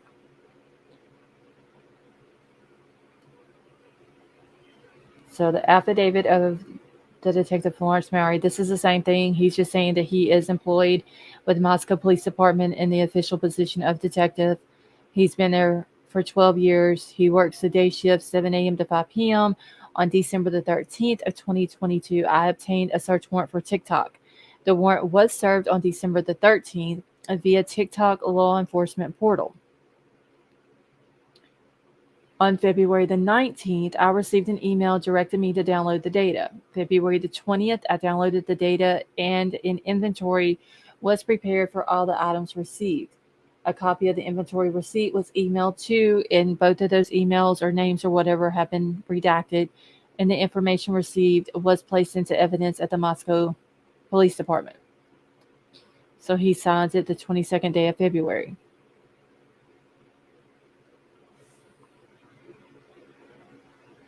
Okay.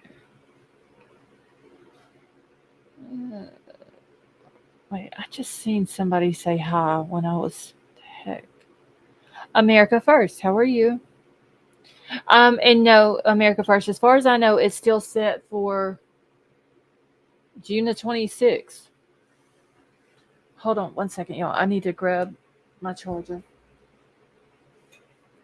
My phone is about to die.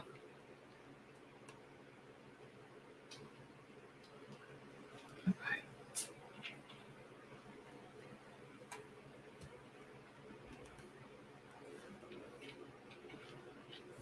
Shit. Okay. So this is the receipt and the inventory of the warrant. So they're asking for account identifiers 1224 and 4818, and then there's an email, a Yahoo email. Is that a Coke bottle? No, that was this. Is that what you're talking about? That was I dropped my the cord to my headset. It was in my way, so I moved it.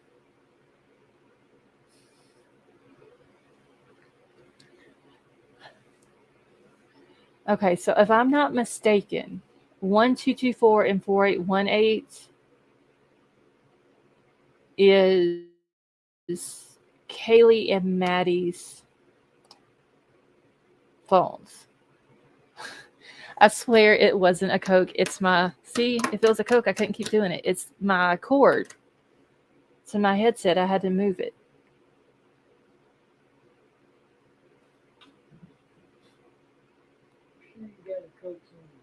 What? Why are you trying to snitch on me?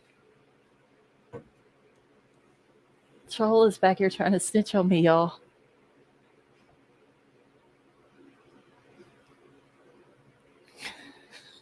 He's White Widow Baby. He said, I'm sure you got a Coke somewhere. I do. I have a Coke can sitting right here by me. White Widow Baby said, say it again. Are you listening to me? Oh, now he's going to sit over there and be quiet. Moonville, they're probably talking about Brent Kopaka, unless they're talking about, well, no, Brent, yeah, so it would be Brent Kopaka. I have a Coke. It's sitting here by me. It does have Coke in it.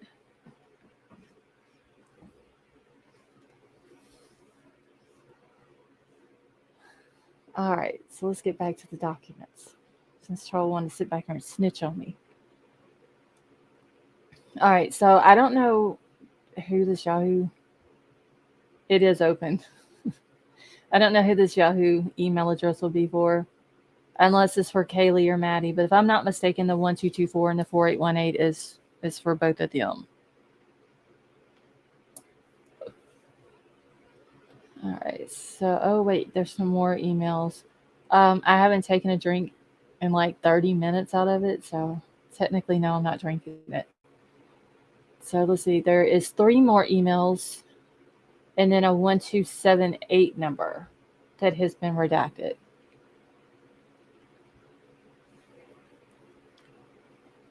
So hold on. So 1224 4818, and then 1278. I don't remember who the 1278 number was,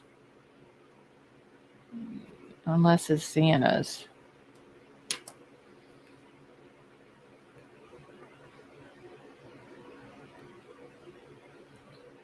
All right. So let me go down on this. So this is going to be the search warrant.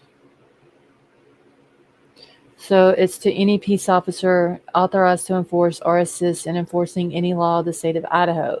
So Lawrence Mowry have given me proof upon oath that this day showing probable cause establishing grounds for issuing a search warrant, and there is probable cause to believe that the property referred to and sought in or upon said premises consists of information related to the investigation of the crime of homicide on the TikTok accounts of Madison Maddie Mogan with the following identifiers. Her email address has been redacted, and or the phone number 1224. And our email addresses, the Yahoo one would be Kaylee's in. So Kaylee Gonzalez with the identifiers, phone number 4818. It's interesting that they gave the last 4 of the numbers, because if you know the carrier, then you can easily get the first 3. And I if I remember correctly, because there was, the T-Mobile, Verizon, and we know that Bryan had AT&T. So I'm sure theirs was going to be T-Mobile or Verizon, their carriers.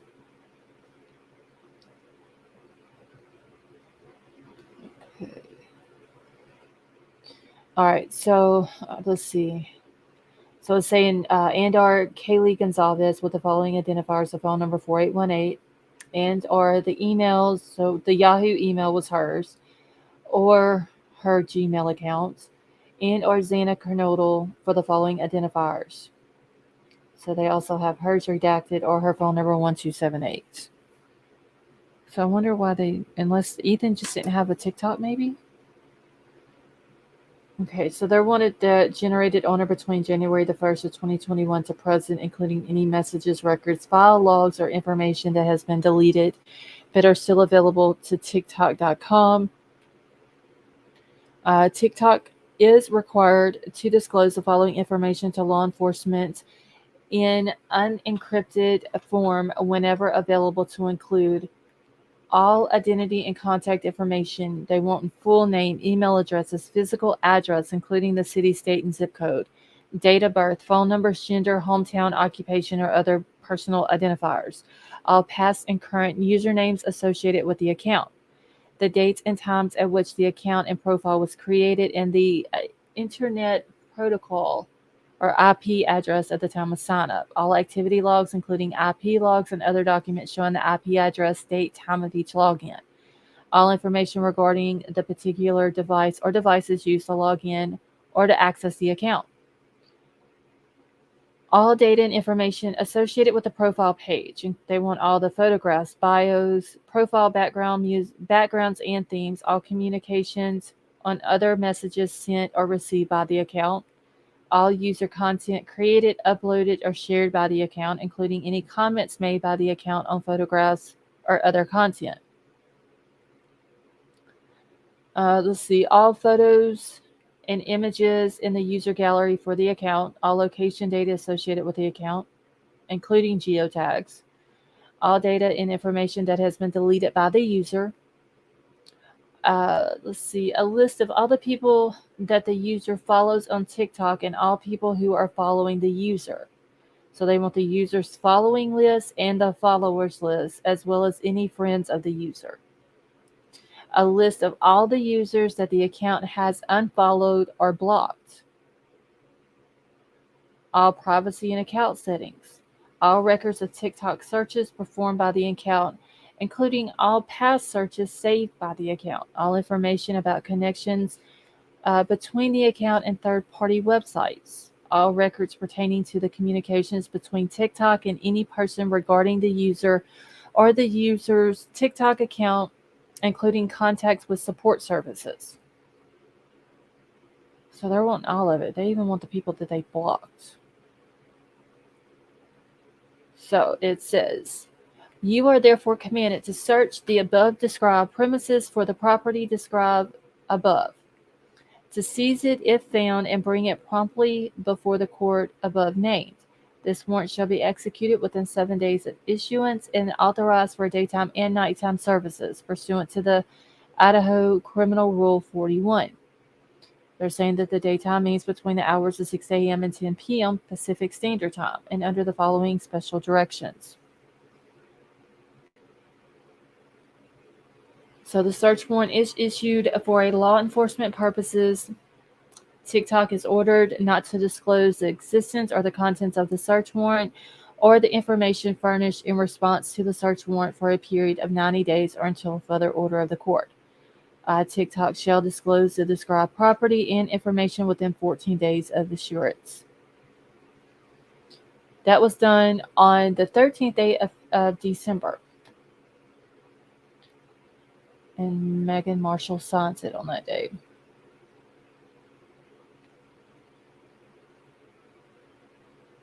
Okay. This is the order for extension to return the search warrant. Okay, they say not to disclose the existence of the warrant, but they just did. Well, I think it was for, hold on, let me go back up. I think it was for TikTok. Let's see. Where did I just see that at? Okay, so TikTok is ordered not to disclose the existence or contents of the search warrant or the information furnished in response to the search warrant. So they were just saying that TikTok wasn't allowed to disclose any of it.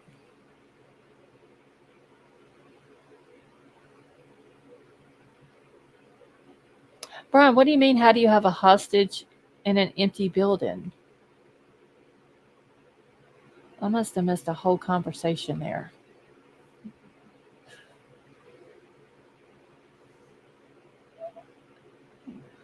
Their specialty is taking.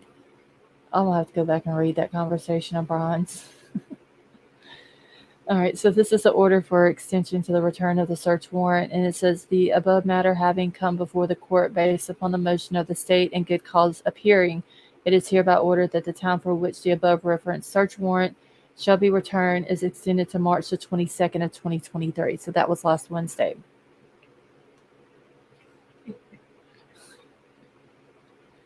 How did they blow out? Wait, Brian, I'm curious. What are you talking about? The hostages in an empty building?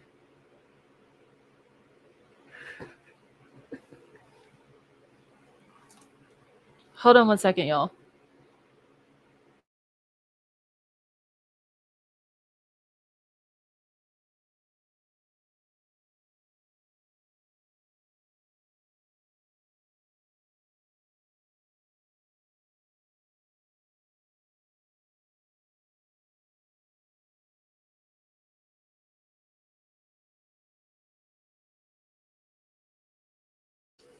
Okay. Okay, so he's talking about Brent. Okay. I was just wondering. I'm going back to reading my documents now. I just happened to look over at the chat and I seen something about hostages in an empty building.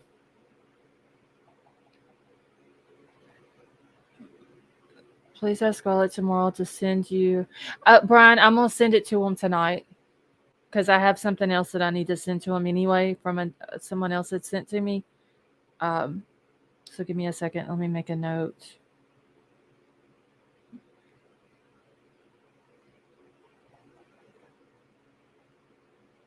Okay.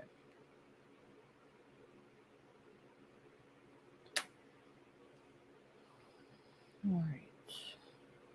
Okay, so this is just saying that it was sent. It was hand delivered. The deputy clerk, Tanya Dodge, signed it.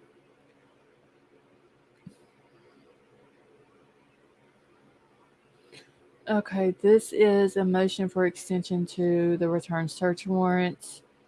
And this is just the one Ashley S. Jennings, Latah County Senior Deputy Prosecuting Attorney, moves the court for an order extending the time of the returning of the above referenced search warrant, which was issued on December the 13th. So they're asking for more time on this one. Same thing as the last one. On the last Google one that we did. Brian, I love you too. All right. Well, let's get over to Twitter. Oh, well, this one's got 23 pages, y'all.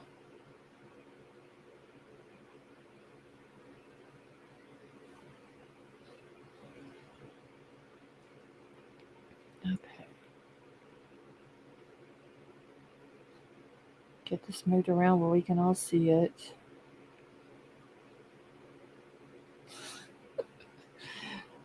Crime crazy. You really can't. You can't help but love Brian, can you? All right.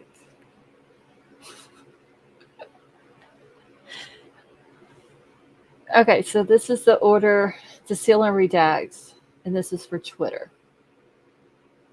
So once again, this was the Zoom call, March the 14th.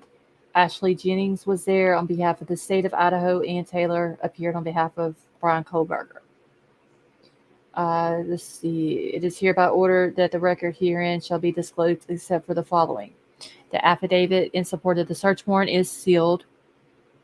Search warrant and receipt of an inventory is redacted, and the order will remain in effect until further order of the court. So all that's the same. It was signed March 24th of this year.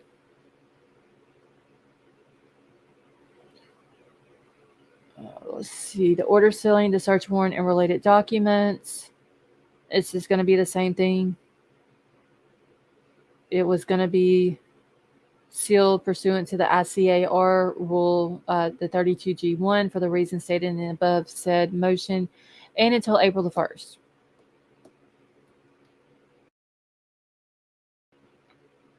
But apparently that has now changed.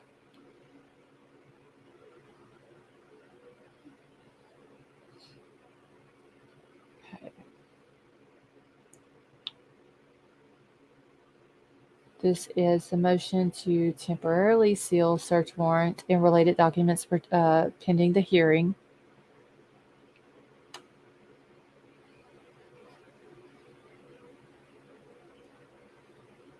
So let's see. This is the same one as well, with the 5 reasons why they want it done. This was signed February the 22nd of 2023.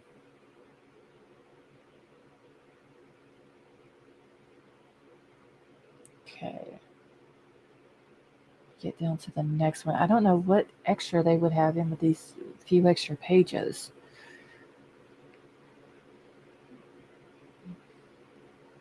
All right, so this is a motion to seal search warrant and related documents. This is also the same thing that they had with the 5 reasons. This was signed the 15th day of February.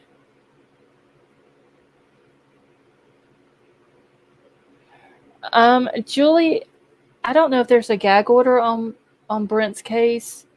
I know that it's still an active investigation, and anybody who sends in a FOIA request, I think Sleuthy sent in one, and you can't get it.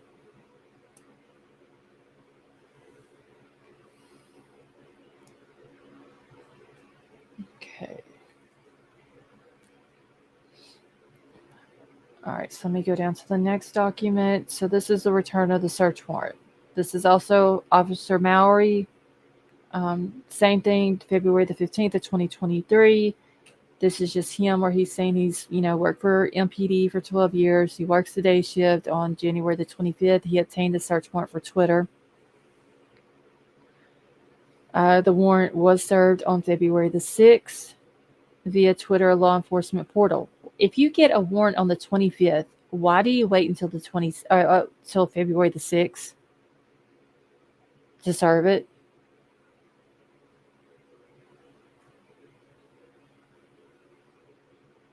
That's 12 days.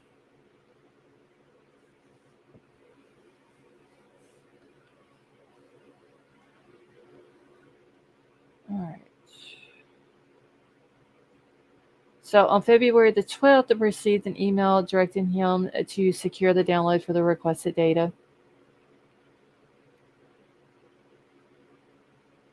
February the 15th, he downloaded the data, and an inventory was prepared for all the items received. He was on vacation for 12 days? And on February the 12th, he got the email directing him to download it, and he didn't download it until the 15th. I mean, why would you wait that long? This is like a murder investigation for 4 innocent kids. Why would you wait 12 days after you get the search warrant to serve it?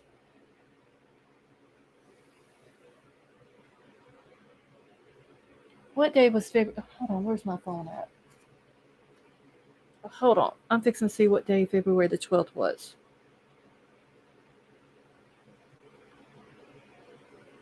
Give me just 1 second. February the 12th was on a Sunday. He didn't download it till a Wednesday.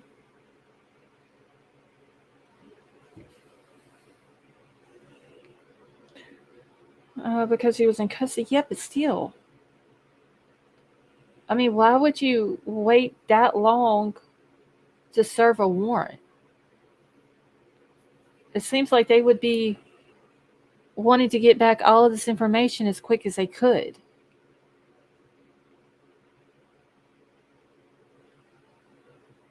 All right. So it says a copy of the inventory receipt was emailed. Those emails are redacted, same as they were before. Hey, JJ, how are you?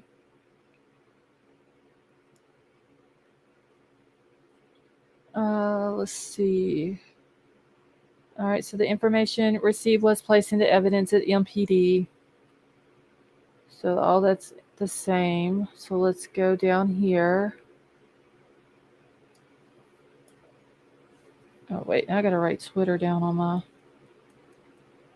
my list so I can keep up with it. Hold on just a second.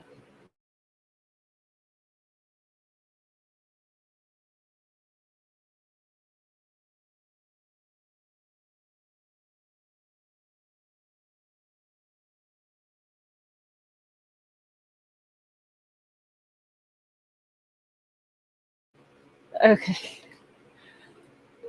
Y'all, hold on a minute. I was looking through the chat, and H Town Finest said, "What's a truckie?"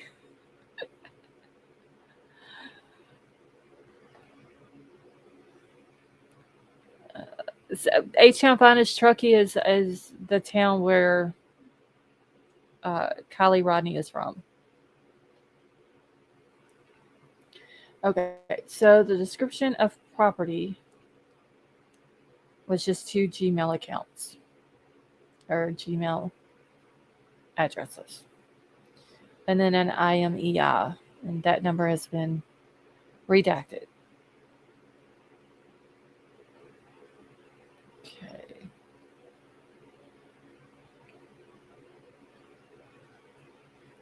They already knew when the preliminary hearing was scheduled for, so no rush. I don't know. If it just seems like if I was working, why is this? Hold on, y'all. If I was working on a murder case, I would want to get like everything as soon as possible. Why is this marked out? This is the right number. 22-M09903.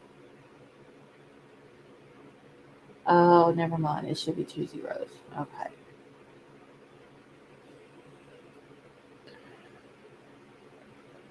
Over there. Yeah, H-Town Finest.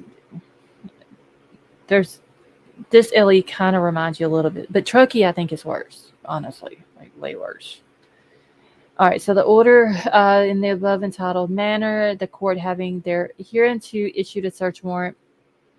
The said search warrant having been served according to the law, and the return of the warrant had been duly made as directed in said search warrant to the court.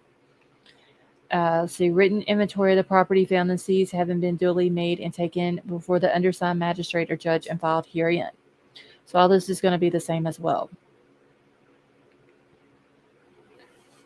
So this was done February the 17th.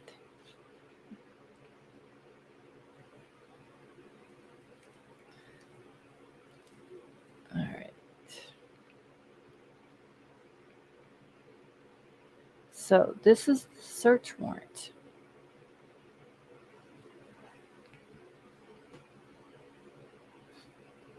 Give me a second, y'all.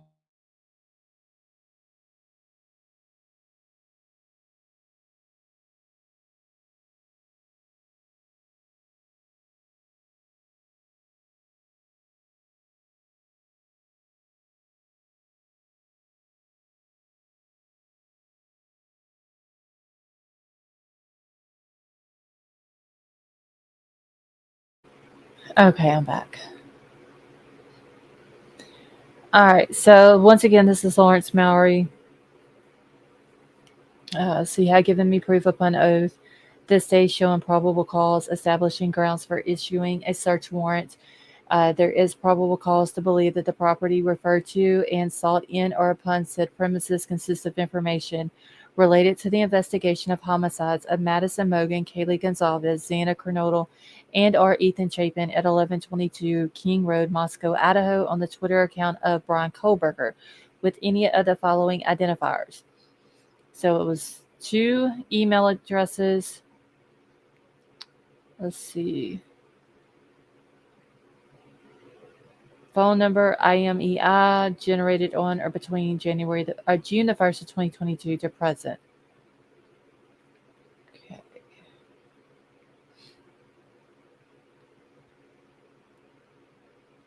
second. I'm just looking at something real quick. So it says that all business records and subscriber information in any form kept pertaining to the account, including identifying and contact information, past and current, including full name, email address, physical address, date of birth, phone number, gender, and other personal identifiers.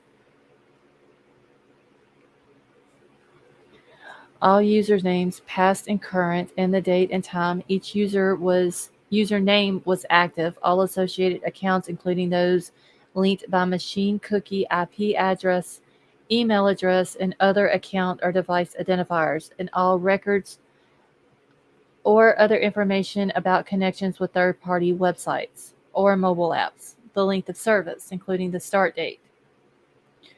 Let's see, they're wanting the types of services utilized, purchases, and means of the source of payment, including any credit card or bank account number. Devices used to log into or access the account, including all devices, identifiers, attributes using user agent strings or information about networks and connections, all advertising information, including advertiser IDs, IP addresses used to create, login, and use the account, privacy and account settings, communications between Twitter and any person regarding the account, all the content, records, and other information relating to communication sent from or received by the account, including but not limited to. They want the content of all tweets created, drafted, favored, liked, or retweeted by the account, and all associated multimedia metadata and logs.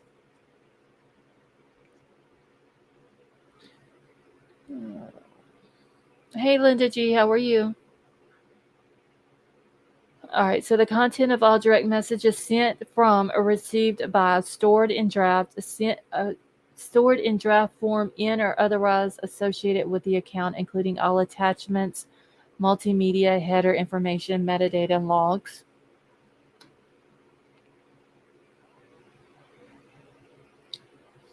All right, so they want all other content, records, and other information relating to all other interactions between the account and other Twitter users, including but not limited to all users that the account has followed, unfollowed, muted, unmuted, blocked, or unblocked, and all users who have followed, unfollowed, muted, unmuted, blocked, or unblocked the account.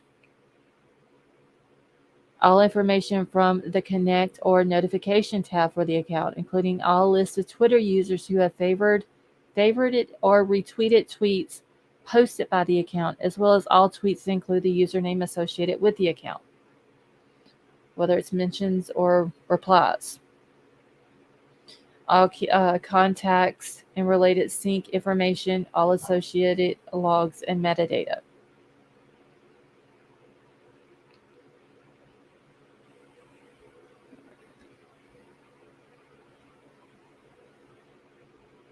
Okay, so all other content, records, and other information related to the use of the account, including but not limited to all data and information associated with the profile page, including photographs, bios, profile backgrounds, and themes. All multimedia uploaded to or otherwise associated with the account. All records of searches performed by the account. All location information, including all location data collected by any plugins, widgets, or the tweet with location service. All information about the account's use of Twitter links services, including all longer website links that were shortened by the service, all resulting shortened links, and all the information about the number of times that link was posted by the account was clicked. Okay, so that is stored at premises owned, maintained, controlled, or operated by Twitter. So, and it's a company which is in San Francisco. They're saying that they have 7 days to issue the warrant, or 7 days to execute it after its issuance. Why wait? Was it 12 days? Okay. And it's the same thing on this one. They don't want them to disclose the existence of the content. So this is the order for extension to return the search warrant. They give them until April the 6th of 2023.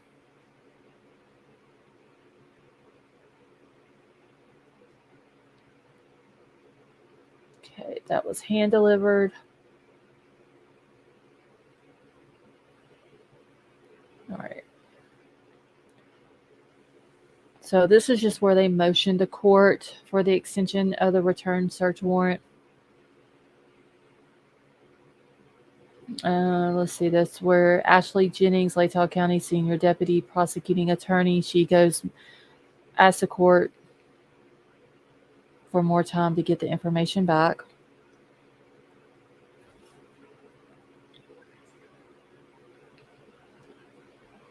Let's see, the order for extension to execute the warrant. So he had 7 days to execute the warrant, but he had to go in and ask for an extension to do that as well. Okay, so they gave him, ow, my foot, until February the 8th.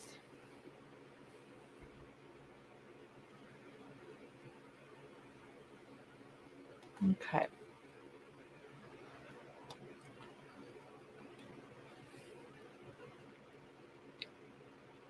All right, so that was the Twitter one.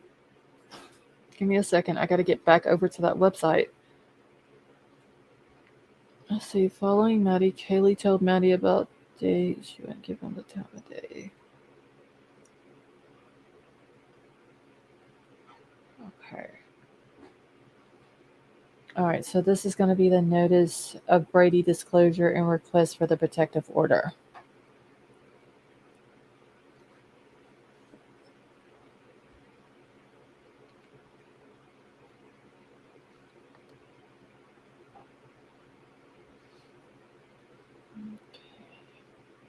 Why it's taking so long to get these pulled up?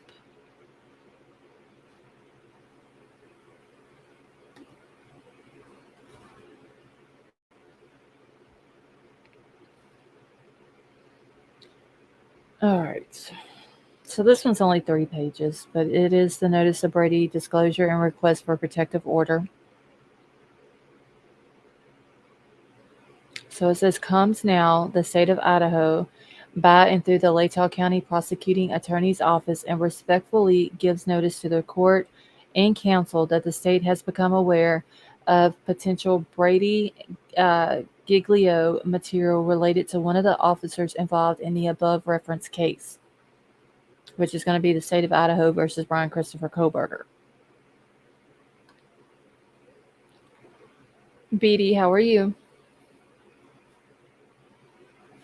So that material in the form of a confidential internal affairs investigation is hereby submitted in camera to the court.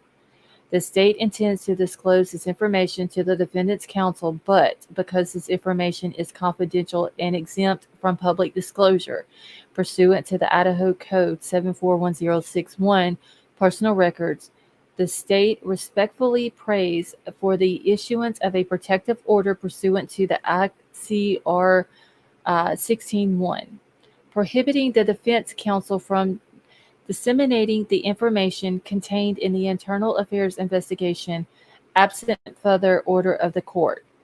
This was submitted on the 24th day of March 2023, which once again was Friday. That was sent over by Mr. Thompson, the prosecuting attorney. And that was emailed or served through an email over to Ann Taylor as well.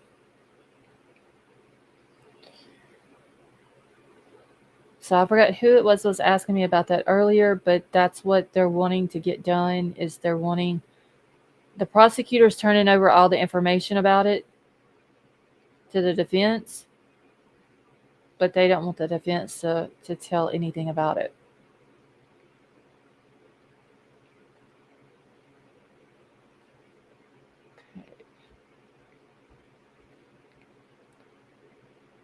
All right, so this is going to be the last one. We went over the protective order. Internal affairs, Idaho. H. John Finest, something has came up, and there is an internal affairs investigation with one of the cops that has had dealings with Bryan Kohberger's case. We don't know what cop. We don't know what exactly they're investigating. Just that they're turning all this information over to the defendant and over to Ann Taylor, but they want the court to order her not to say anything about it. Okay, so this is another order to seal and redact.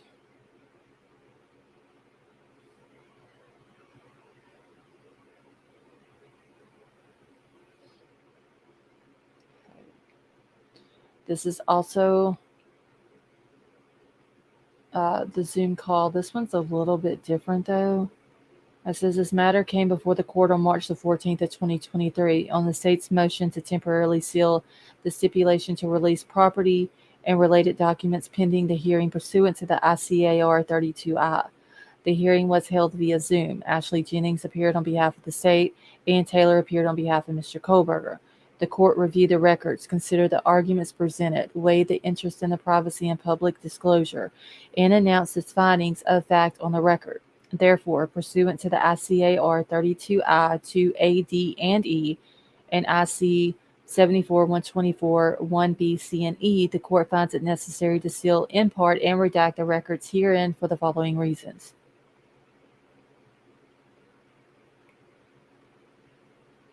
Okay. Number one, the documents contain highly intimate facts or statements, the publication of which would be highly objectionable to a reasonable person. Two, the documents contain facts or statements that might threaten the safety of or endanger the life or safety of an individual. Three, it is necessary to preserve the right for a fair trial. Number four, disclosure would constitute an unwarranted invasion of personal privacy. And five, production of such records would disclose investigative techniques and procedures. So after due consideration and with good cause appearing, it is hereby ordered that the records herein shall be disclosed except for the following. Exhibit A and B attached to the stipulation to release property are sealed. The stipulation to release property in order to release property be redacted. This order will remain in effect until further order of the court. That was also signed on March 24th of 2023 by Megan Marshall.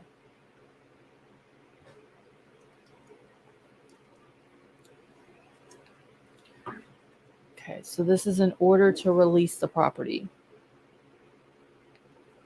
So the above matter having come before the court upon stipulation of the parties in good cause appearing. It is hereby ordered that all items of property and/or evidence from 1122 King Road, Moscow, Idaho, currently in the possession of the parties, state evidence property attached as Exhibit A, defense evidence property attached as Exhibit B, shall remain in their respective custody and control until further agreement of the parties or the order of the court, except for the following items which the parties stipulate can be released. Remaining personal property of Madison Mogan, Xander Cornodal, Ethan Chapin, and Kaylee Gonzalez. This is going to be Bethany Funk and then Dylan Mortensen. That was ordered March the 3rd of 2023. All right, so that was delivered, signed March the 3rd. Stipulation to release the property. So come now, the state of Idaho, by and through the Latah County prosecuting attorney and the above named defendant, by and through his undersigned attorney of records, and hereby stipulate that all items of property and/or evidence from 1122 King Road, Moscow, Idaho, currently in the possession of the parties, states evidence properties attached as Exhibit A, defense evidence property attached as Exhibit B, will remain in their respective custody and control until further agreement of the parties or order of the court, except for the following items which the parties stipulate can be released. And it's the same thing as the last document. Remaining personal property of Maddie, Xana, Ethan, and Kaylee, Bethany, and Dylan. So that was signed on the 20th of February.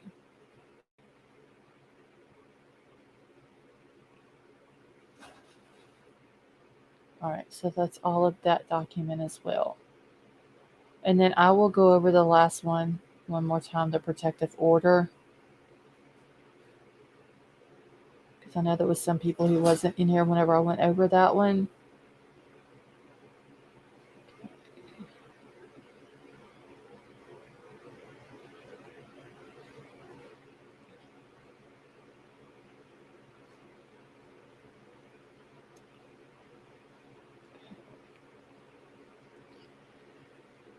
All right, so this is a protective order. It is the Brady Giglio material.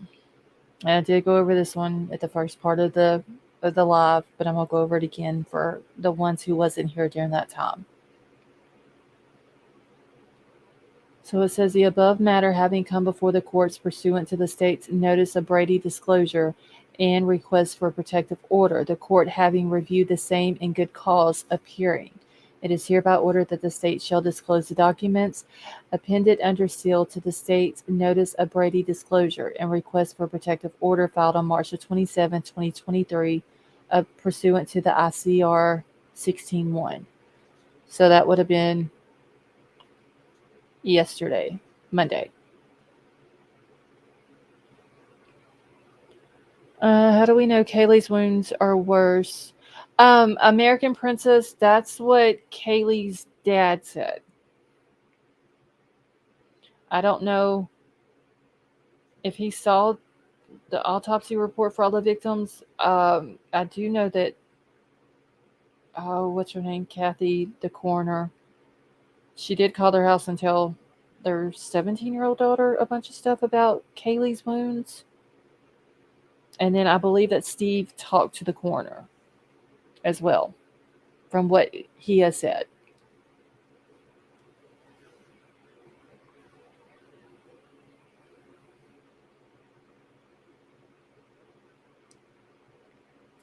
Okay. So it says on this one, it is further ordered that, except as provided in the foregoing paragraph, the parties and councils shall not disclose the documents or the contents thereof unless authorized by the court. American Princess, you're very welcome. So this was dated March the 27th of 2023. And then it was emailed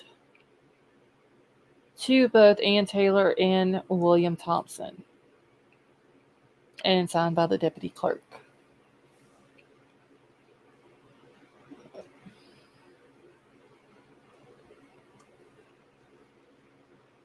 Okay. All right.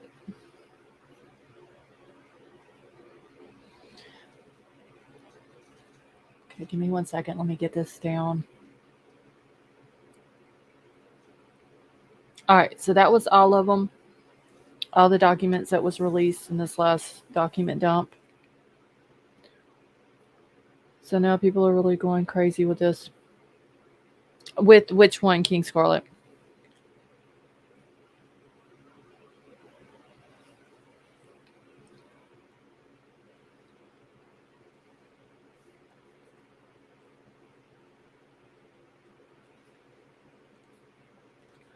Let's see. Sad watching the video.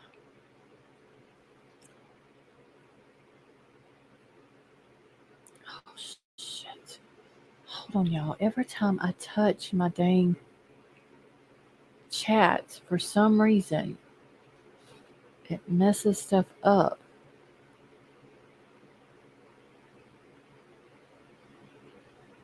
Okay. Hey, Izzy. Have you heard about one of the LA causing issues with the case? As well, is it helping the defense? Ashley B, how are you? Izzy, I haven't heard that. There is an internal affairs investigation going on with one of the officers involved in the case.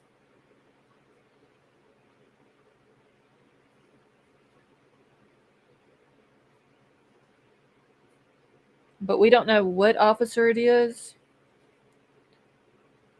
or what the reason for the investigation, like what went on to cause this investigation.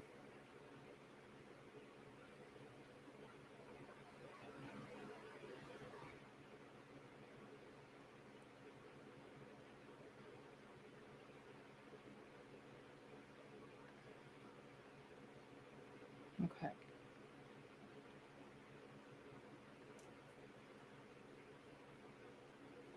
So do you think it would help get him off? There was a video that I played earlier. It was from News Nation. It was off of Dan Abrams. I don't know if it's his channel, but it was off of his show. But Bryan was filling in for him, and he had Jesse Weber on there, and Jesse was talking about it, and he said that there has been cases that he's seen with this whole Brady Giglio thing that has been thrown out.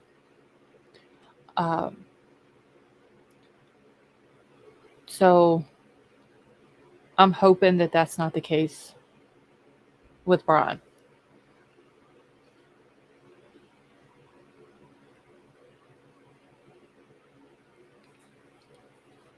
Let's see.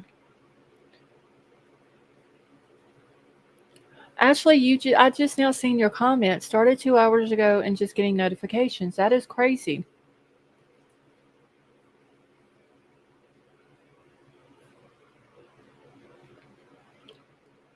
YouTube needs to get their stuff together. For real.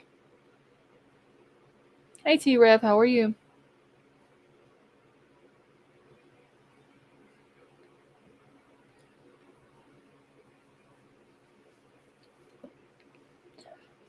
Well, let's see. Bronzer guy, allegedly, he's not walking up in my channel. And I hope he doesn't, T-Rev, honestly.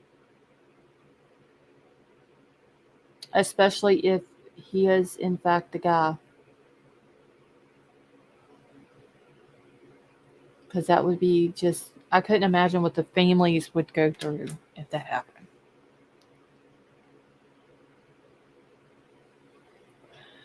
Let's see. People thought I was nuts to say 50-50 chance of BK walking. I wish they would give us information on this whole internal affairs thing. At least give us the name of the officer. All right, I'm going to drop the link. If I can get the link to come up. Oh, shit. Why is it not? Okay. Pirate Radio, how are you? That would be crazy if someone planted the sheet with his DNA. Yeah. This document is on a cop who's being investigated. That's all. The FBI and Pullman security at WSU did most of the work. I just wish they would tell us, like, who the cop is. Y'all know how I am. I'm, like, super impatient person. And I just want to know everything that's going on with it.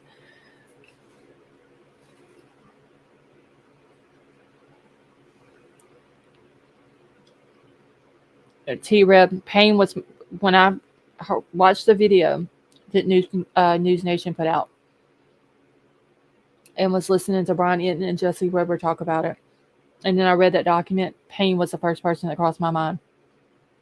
Because Jesse Weber was talking about it could be an officer that made an untrue statement on a PCA or something like that, and Payne's name just automatically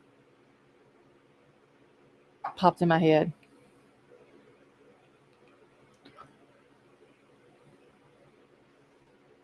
Hey, Paige, how are you? So Paige didn't get a notification either. Okay, so for those who are not getting notifications, you may have to click off the bell and then click back on it. I know a lot of people has been having issues with not getting notifications, which sucks.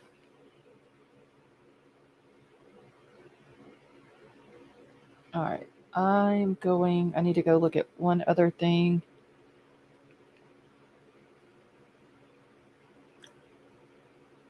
Let's see. I even had my live scheduled probably 20 minutes earlier than what I usually schedule it. Usually I'm scheduling it like 9:50. So y'all get that 30 minutes, that 30-minute notification. And I had it scheduled probably by 9:30. I would say. Laurel, yes, he is with Moscow PD. Give me just a second, y'all.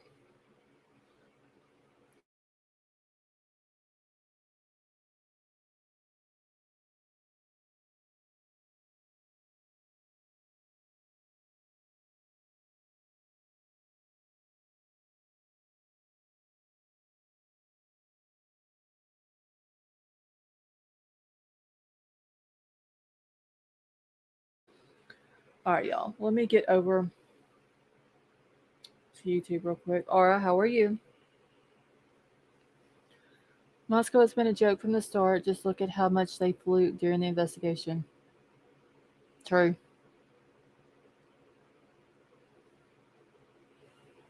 I just hope they got the right guy. And they're not putting these families, the families of the victims, through all of this for no reason.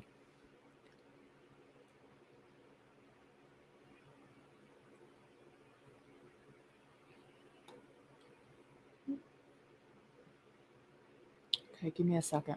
I'm going to go back into News Nation because I think there was another video.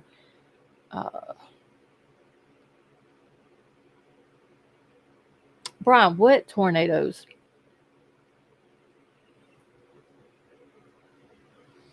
Yeah, or they didn't really hit too bad here. The only thing that they really done was mess my internet up the other night. So that's why I can't wait to see the physical evidence that they have. If you got bronze skin cells under their fingernails, it's over.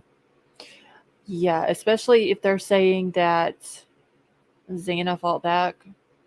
I'm wondering, and hopefully she was able to scratch him or something to get his DNA on her.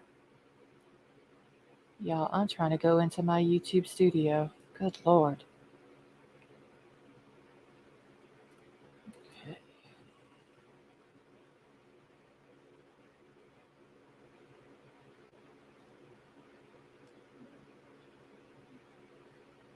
All right, give me a second.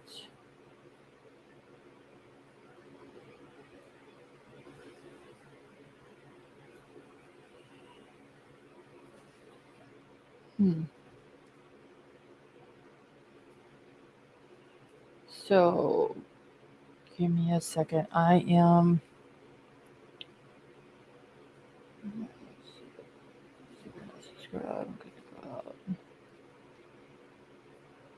I'm just looking at something real quick.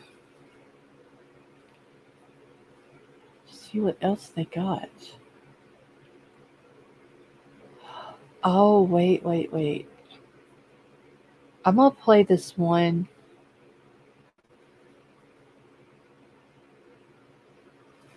But I also have another one where News Nation was able to get access to the house, the King Road house. What? What?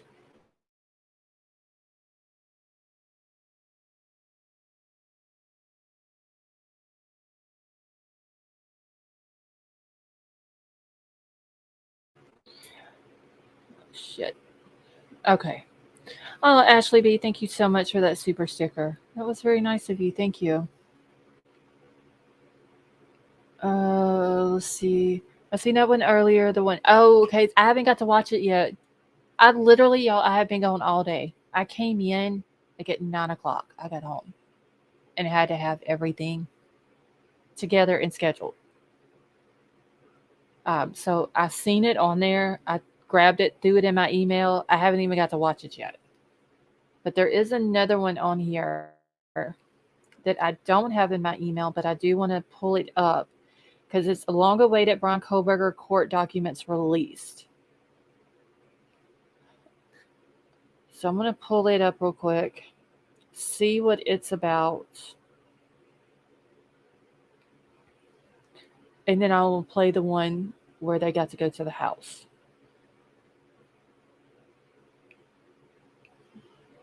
Aura, thank you so much for that super chat. She says, thank you for this place. Well, thank you for that. That was very nice, and you are very welcome. Oh, shit. Y'all. Hold on, y'all. Now it's playing back here in my background, and I can't have that. So hold on. Let's see, if you tell me about members only on this, Boomer Girl, no, I still haven't done the members only. I was supposed to do it Sunday night. Sunday night is when I couldn't go live because of my internet. That was the night that it was messed up. And then Monday, I was supposed to do it last night, and when I scheduled it, I completely forgot about it. So I haven't done it. I'm literally running on no sleep. It's been crazy the past few days, y'all. Once I get this heart monitor thing off and I'll be back to normal, I'll be okay. Ashley B, thank you so much for becoming a member. Welcome to the family.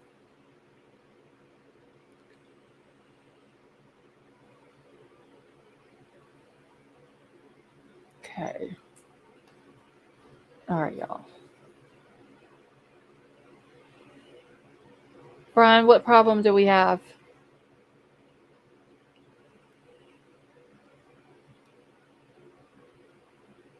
All right, I'm fixing to pull this video up.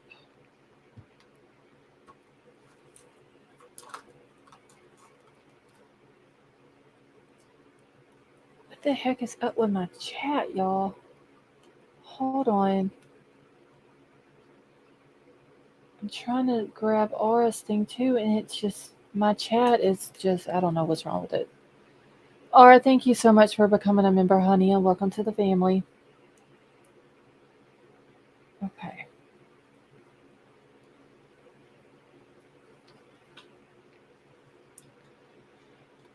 Stevie, thank you for being a member for a month. And it says Houston, Bryan has a problem. I'm trying to figure out what Bryan's problem is. While I'm trying to get my this video up. I see you too. How are you?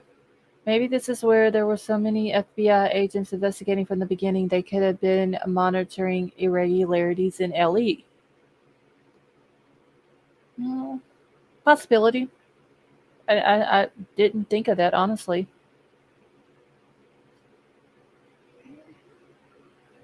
Oh, shit. I don't know why I just exited off of that, but y'all give me just 1 second. This is, I think my YouTube chat is messing everything up. All right, now let's try this. Maybe it'll work now.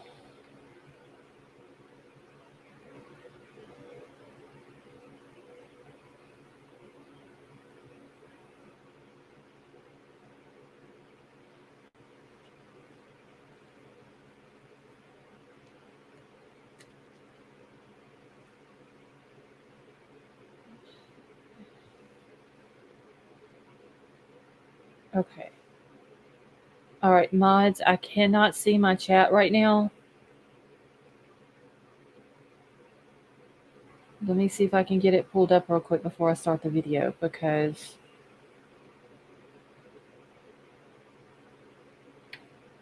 wait, Deidre, you saw my note about what, honey? See, I saw your note about that loss.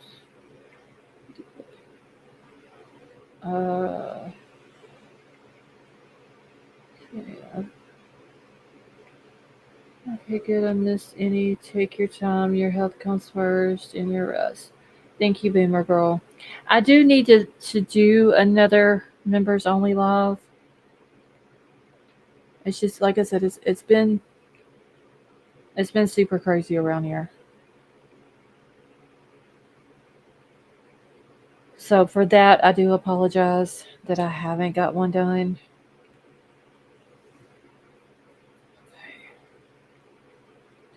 Give me just a second. I'm trying to get my thing because I can't see it on my computer. All right, so this someone says long-awaited Bryan Kohberger court documents released. Joining me now with their insights on all of this are Jennifer Coffendorfer, a former FBI special agent with 28 years in the Business of Federal Law Enforcement, and Mark Garagos, trial attorney, criminal defense attorney, co-host of the podcast Beyond a Reasonable Doubt, alongside Adam Carolla. Okay, you two. Jennifer, I'm going to start with you. We've all just been reading these very quickly in the last hour. What stands out to you? Well, what stands out to me is the Brady Giglio situation, but I don't think it's anything that really should raise everybody's eyebrows too much. Basically, so wait, prosecution... it's a formal term, Brady Giglio. You understand it. People who have a law background, Garagos understands it, but the general population will wonder, what is Brady Giglio and what's in the document recommending that? By the way, my dogs are named Brady and Giglio. I want you to know that. Okay. So.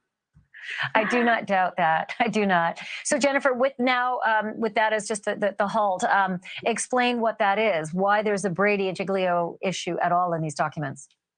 So Brady is essentially any information that is exculpatory. So exculpatory could be information that would help the defense's case or hurt the prosecution's case. And again, I'm talking just in layman's terms.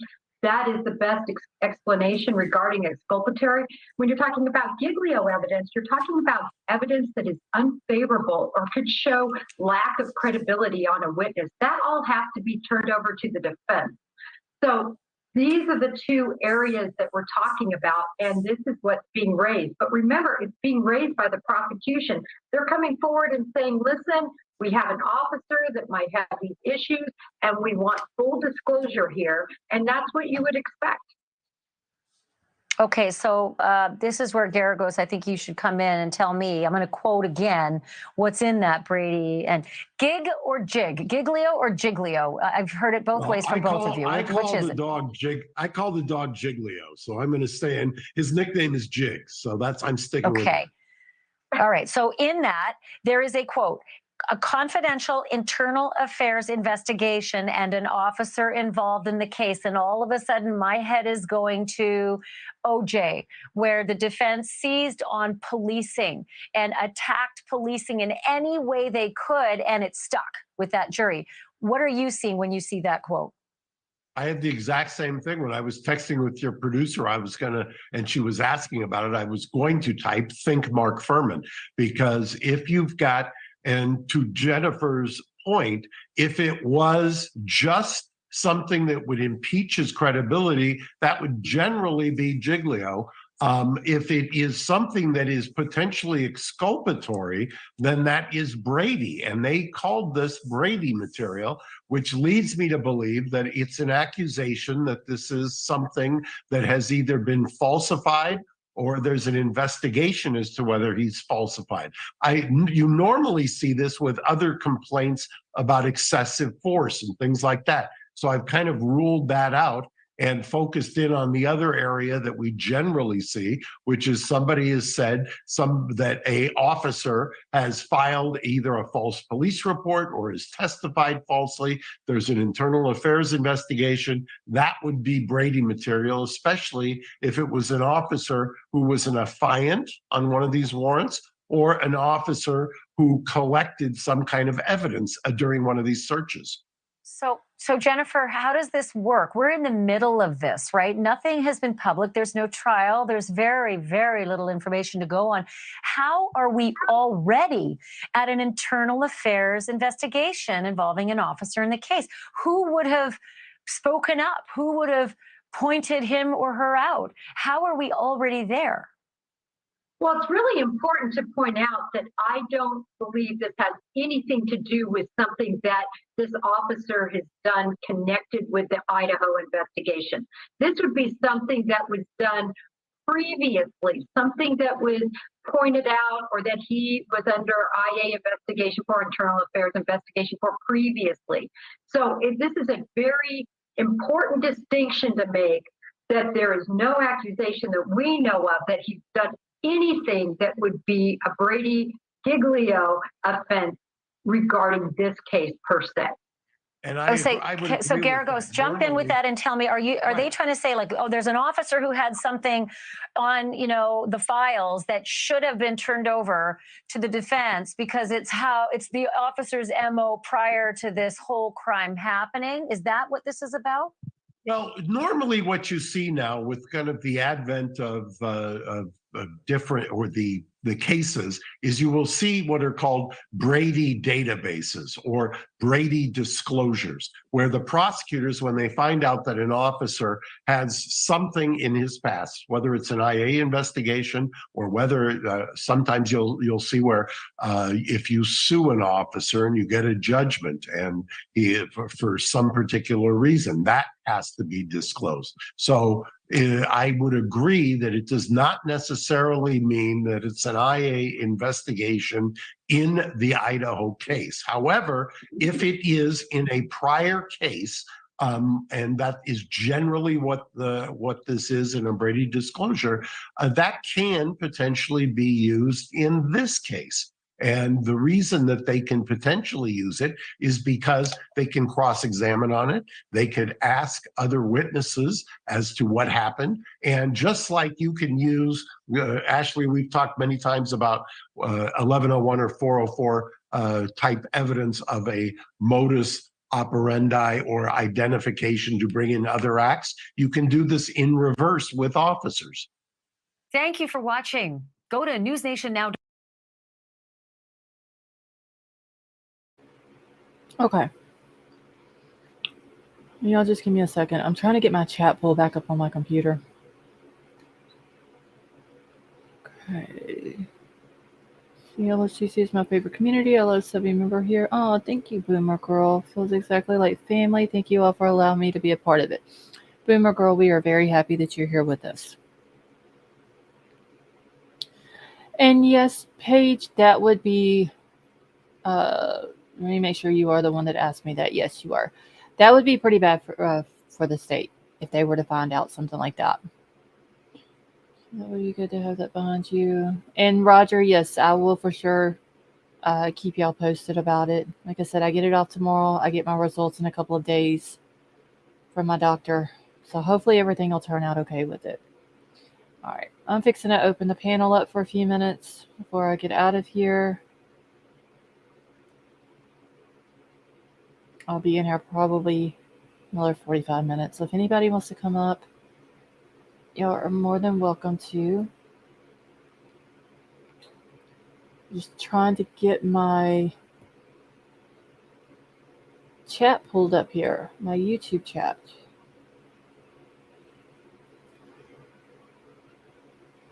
Okay.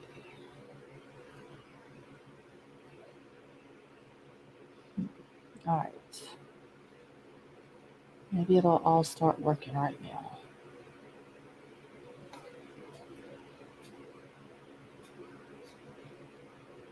What was that? Please don't let this be what? Don't let it be another Furman. Let's see. Hey, Jen, how are you? So does it say if that is a reference to a Moscow cop specific? No, it doesn't, Jen. It just says that it's just an internal affairs investigation of a cop that has had dealings with Bryan Kohberger's case. Mom Bear, how are you?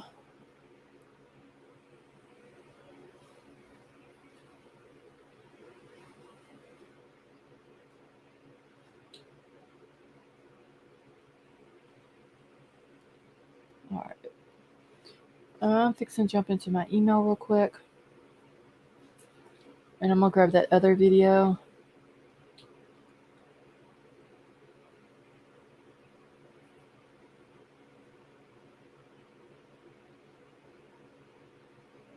Where it's talking about I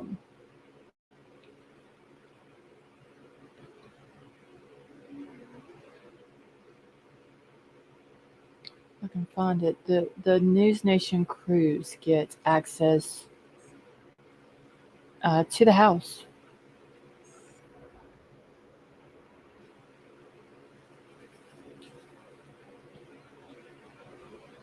The sheriff of our town to SBI to enter an investigation for accepting money from a huge drug dealer to allow them to deal. Oh, wow. Paige, I was just reading your comment. That is crazy.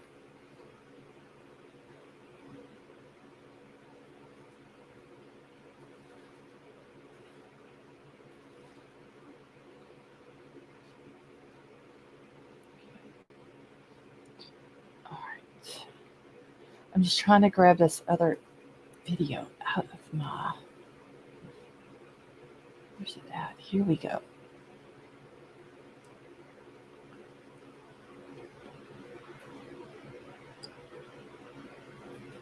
Okay. Finally, I got the video up. So this is the one about the News Nation crews gets access to the Idaho house. I don't know why they got a big killing house on there. Why not just put the Idaho house or something like that? Okay. All right. So I'm gonna mute out while this is playing. Murder has been taped off for the last 4 months with no access to anyone until now. This is what the house looks like today. Our News Nation crew now able to walk up that driveway after months of extensive coverage and get a better look. You can see every window and doorway is boarded up, the property enclosed with a tall chain fence, yellow tape still up, and it's guarded by security. News Nation's Alex Capriello is live for us in Moscow, Idaho. And Alex, you were granted access to a space very few people get a chance to see. Nicole, that's right. As you know, I've been covering this case for several months now, but never before have I ever actually been able to stand that close to the crime scene. As you can see right now, I'm back on the street. That's because we just learned that after our exclusive reporting aired last night on Banfield, the security team that you see right here behind me completely barred my access to the home. But even still, I had enough time back there to gain a fresh perspective on both the crime and the accused killer.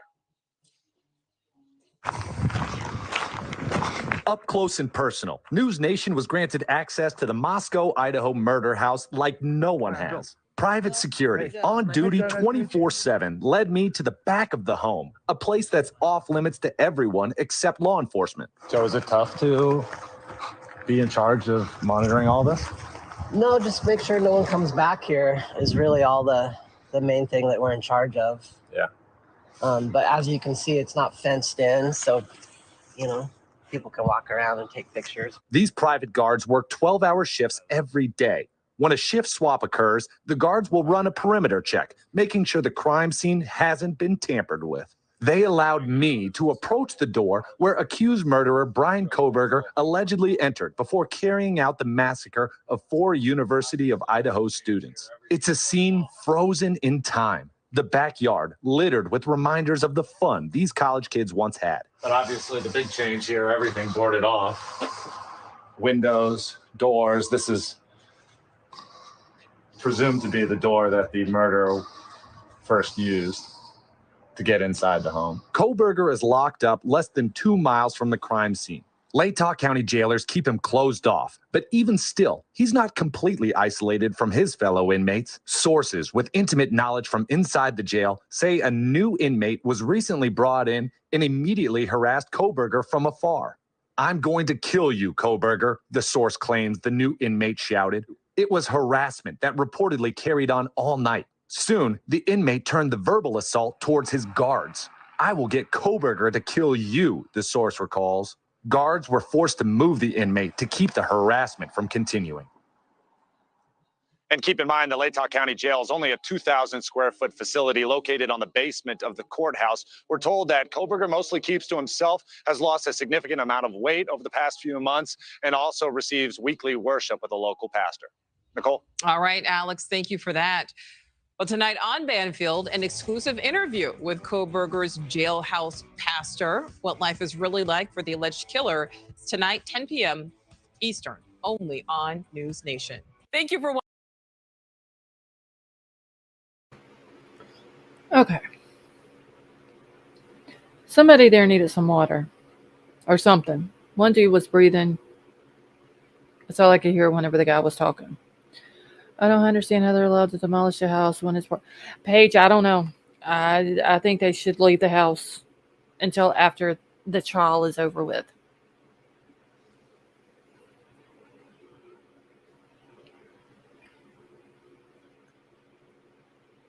I don't understand why they even let the camera crew there.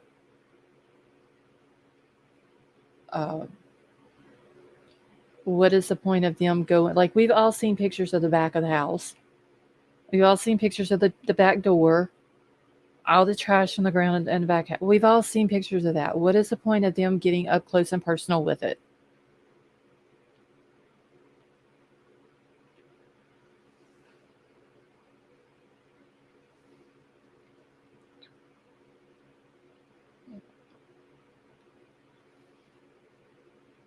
Give me just a second.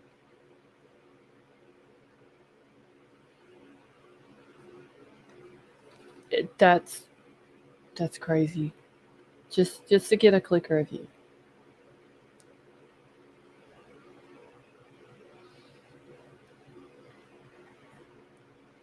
Okay. I'm fixing to go find this video because I want to see the supposed jailhouse or the Idaho pastor on Kohberger's jail visits. That's what I want to see. Hey, Sima, how are you?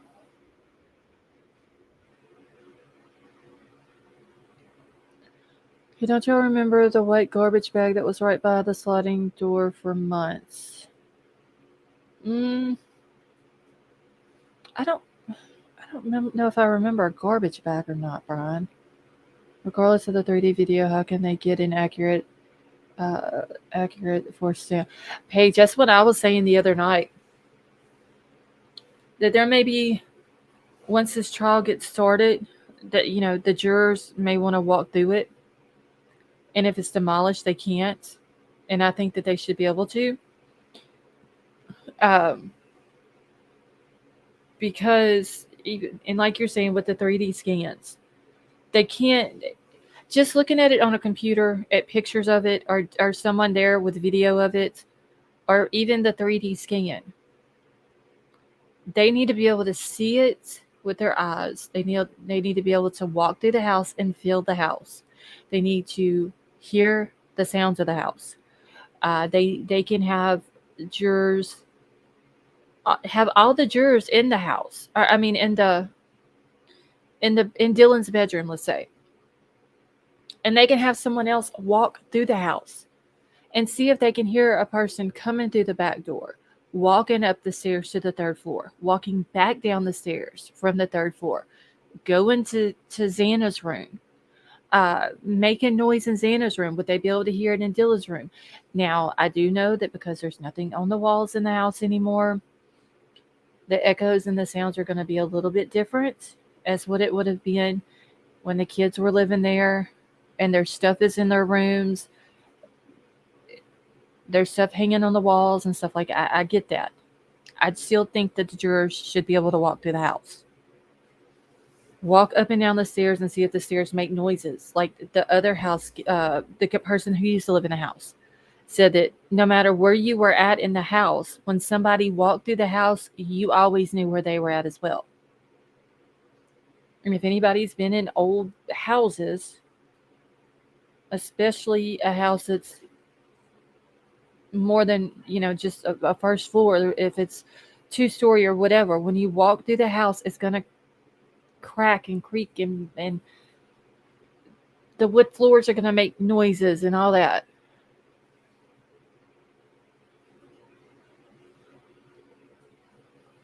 Okay. Let me just go back to... Wait, oh, baby, why are you smoking a cigarette?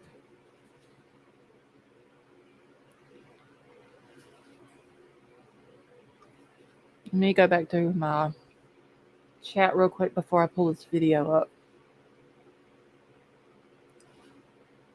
Okay, not only that, but they need to see the remnants of just how gruesome it was. Okay, that's not an average house. Its layout is, yeah, I mean, they need to see all that. They need to be able to see every aspect of the house.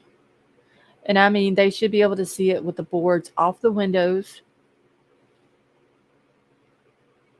the power on. If they could have possibly left the stuff hanging on the walls, they should have left it hanging on the walls. I get Dylan and Bethany need clothes and need all their personal items, that's fine. But if they could have left furniture in there, they should have been able to do that. Just so they can get a more realistic sound of what it would have been like that night.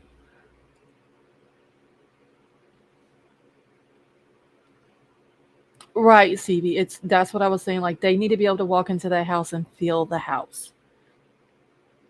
And when I say feel the house, I mean listen to it, walk it, learn the layout. Because there's still people right now, as long as this case has been going on, and as many pictures that we've seen of the inside of the house, and even the person who did the virtual tour of the house, which, by the way, they did an awesome job of it. There's still people out there that has followed this case from day one that still don't understand the layout of the house. I'm pretty sure that's the way it's going to be for the jurors too. There may be some that don't get the layout of it because of how it's, hey Molly, how are you? Because of how it is. And so they need to be able to go in and experience that.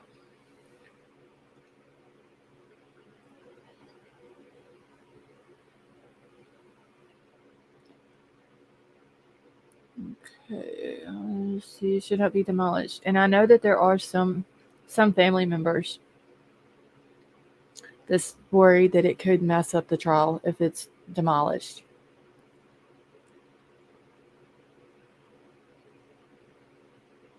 Okay. Give me just a second, y'all. I still don't see what the purpose of News Nation going out there. I mean, they went out there how many times and stood out in the middle of the street in front of the house and did a news coverage of it. But what is the point of going to the back door like that?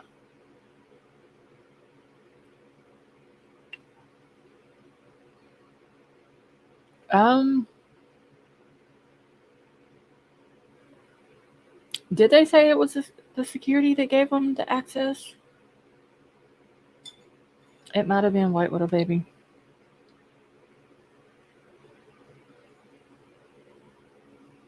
If that's the case, that's security should be held responsible for that. Because, I mean, he was up there walking around with showing them all that. I mean, there could have very easily been something that Ellie missed.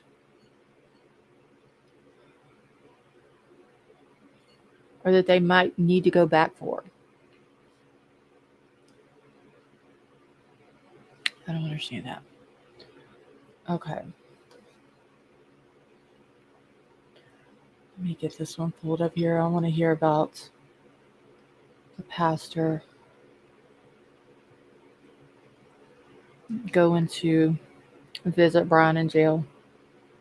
And excuse Banfield's face right now. I just happened to stop it on it looking like that.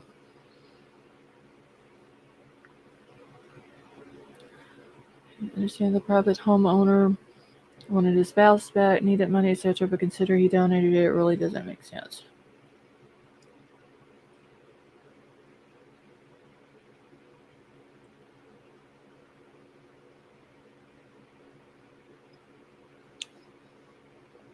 Boomer Girl, I don't think it was either. And possibly the kitchen light could have been on as well when he was walking through there. Give me a second. All right, let me get this video started. Not unusual that they find God. It is not unusual that they regularly pray or take part in services and even meet with pastors. And as it turns out, that is exactly what has happened with Bryan Kohberger at the Latah County Jail. He leaves his cell at 7 p.m. on Sundays to join a service in the library and has taken up the offer of meeting with pastors who come to that jail to minister the inmates one-on-one as well as in the service. Bryan Kohberger has been doing that. Imagine it is a pretty boring existence when you're 23 hours of lockup in a segregated cell away from the rest of general population, and your only hour is either in rec in the yard or in the library. So if you get a little extra time to go and do some praying, that's not a bad hour spent. So what about the people who do the job? How hard would that be to make that decision? Joining me now is Mike Hall. He is the pastor who runs the group that meets with the alleged killer, Bryan Kohberger, at the Idaho County Jail. He's also an executive director for Project Hope Idaho. That's a local Christian organization that teaches the gospel to prisoners. You are a fantastic man. You're a bigger man than I, Mike Hall. I think it would be a hard decision for me to make, to want to go face to face with some of the most alleged dangerous people out there. What made you make the decision to have your group minister to Bryan Kohberger, being that he was among the other inmates at that jail? Yeah, so gosh, years ago, probably 18 years ago, Daryl Anglin, a local elder here at one of the churches, decided to start ministering at the jail.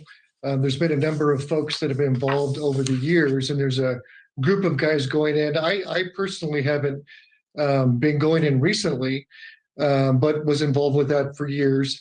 And really, it's just the heart is to bring the good news of the gospel of Jesus Christ to the inmates, and the availability of forgiveness and grace that we all need, and being able to communicate that message to whoever happens to be there and is interested in participating in the Bible studies. Well, I am fully aware of the limitations that you have in discussing, ministering to Bryan Kohberger. That's privileged in any relationship between a pastor and a parishioner. Those are protected conversations even from the law. So I get you can't tell me what the two of you, or at least your ministers and Bryan Kohberger, have spoken about. But I am fascinated about the mechanics of it. Do they end up in Bryan's cell with him, given that he's in a segregated setup? It's not like the other inmates? From the times that I've gone in there, there's a library where, we meet with folks. And so that's probably where that's happening. Again, like I mentioned, I haven't gone in recently. But, we just go in there, have Bible studies, usually about 20, 30 minutes, and pray together. And really the point is to bring the hope of Jesus Christ to people, and to be able to help them to, discover a new way to live, that is centered around following Jesus Christ. So that's, what's happening in there in terms of what we're doing.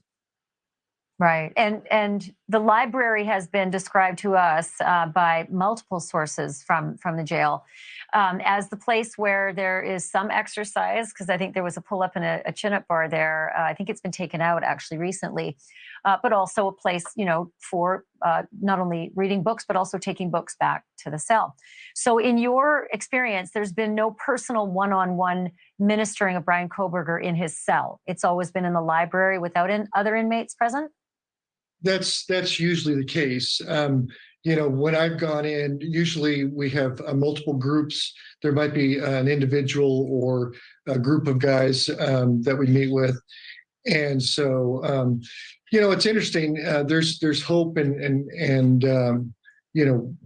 future in a relationship with Jesus. I know that one guy that I used to meet with years ago, he is now, God has changed his life, and he's actually involved in ministering to other inmates now as well. So there's great things going on. In fact, I have a gentleman here with me right now, is on the board of Project Hope, Dave Kirkland. He actually is another fellow that was in the Idaho County Jail. About 18 years ago, he was wanted by the federal authorities he was dealing drugs, and God changed his life, and he is now giving back and ministering to folks of the hope that he received in this relationship. I'll tell you what, I like reading some of the things you say. The gospel is meant for all of us. For all of us have sinned and fallen short of the glory of God. The evil one, the devil, comes to steal and kill and destroy, but Jesus came that we might have life. Bryan Kohberger's never shown any history of interest in religion, but are you finding that suddenly he certainly has? Well, like I mentioned, the guys that are going in as a part of this team, they won't even, share details with me. So I don't know. Not for lack of trying, though, right? And I do respect. I do respect not only the fact that you've got the pastor privilege with your team, but also there's the non-disclosure agreements and the gag order in this case. So Sure. you're running a sticky wicket and you're doing a great job of it. But I do appreciate you sharing with me tonight, and you're doing very, very difficult work that not a lot of people would want to do. Mike, thanks for being here. Appreciate it. Okay. That was just straight clickbait. I literally thought she was going to sit there and talk to the actual pastor who went into the jail and visited with Bryan Kohberger.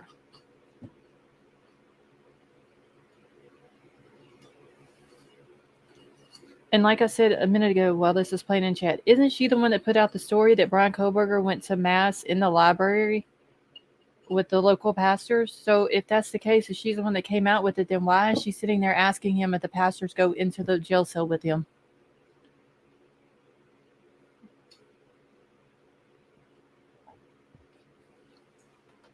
So was her first story where her source told her that he goes into the library? Was that a lie? Or why ask him that on tonight if that's how it works? Do they go into his jail cell? Do you think Ellie took Ethan's golf clubs out of the investigation purposes or to return them to his family? They have spoke about. I don't know what what's up with the golf clubs page. I don't know if maybe one of them was used, or they might have had blood or something like that on them. I don't know. Because, they did take one set out whenever they had the U-Haul truck there. We seen them. I want to say it was a chief that was carrying them, but I could be wrong. But they had brought them out of the house and put them into the truck. Marissa, you think your sources are the voices in her head? I just don't understand why she would ask him, do they go in his jail cell with him? Because she literally said, I want to know the mechanics of it. Do they go in the jail cell?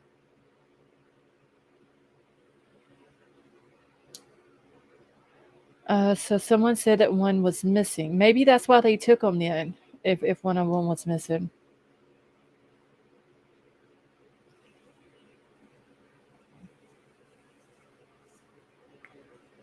Hold on one second, y'all.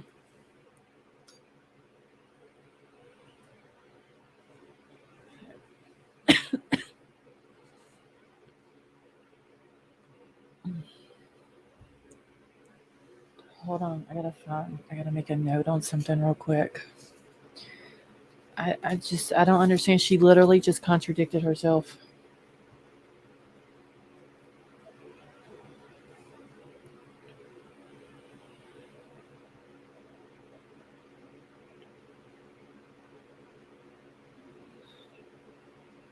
Okay.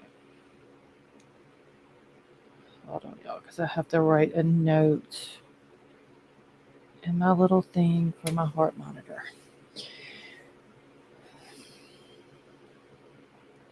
Let's see. I just saw this creative chat. Gigi, we love you too.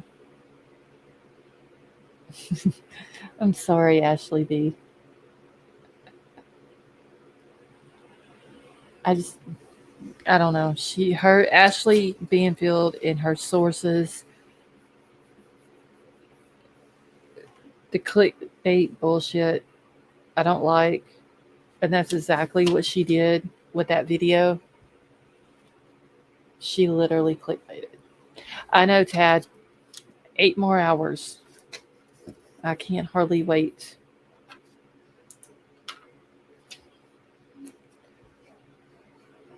Thank you, Izzy. Let's see. And Izzy, you have a wonderful night. I'm going to be getting out of here in a few minutes as well because I got to get up early. Like I said, I got to be down there at 10:15 to get this thing off. So I'm fixing to close it up here in just a minute. You fell asleep, Stone Gator. That's exactly what I'm about to do.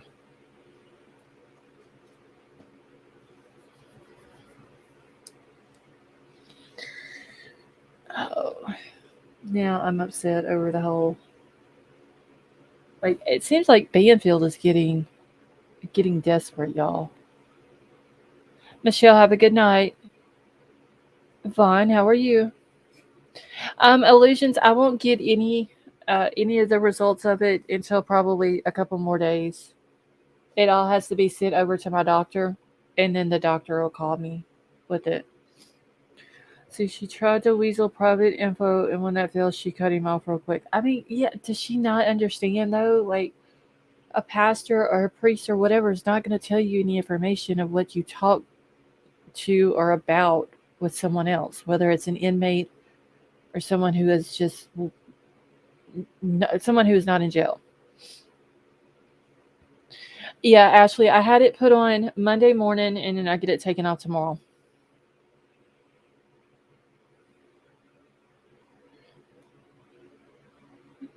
See, I'm a Christian, and I hate to say this, but I believe it is for all for show, just BS.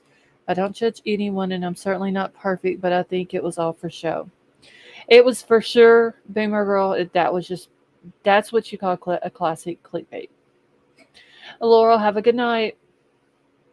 That's what that was classic clickbait. Because that's the only reason why I played the video. Is because I thought that she was talking to the actual pastor that goes in and visits with him. I didn't want to know the personal information of what they were talking about. I didn't need to know that, but I literally thought that's what it was. And come to find out, the guy hadn't even met with him. And then she asked questions that completely contradicts a story that she put out before. So, all right, y'all. I'm fixing to get out of here. Thank you, Ashley. So, like I said, I got to get up early in the morning, go get all this taken care of.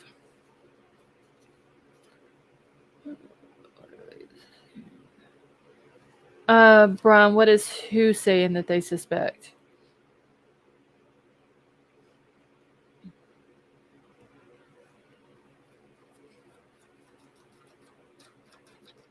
Marissa, have a good night.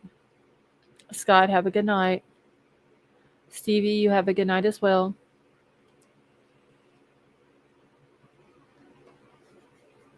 All right, I'm just trying to see real quick what Bryan's talking about. Good night, Moonville. Ashley, good night.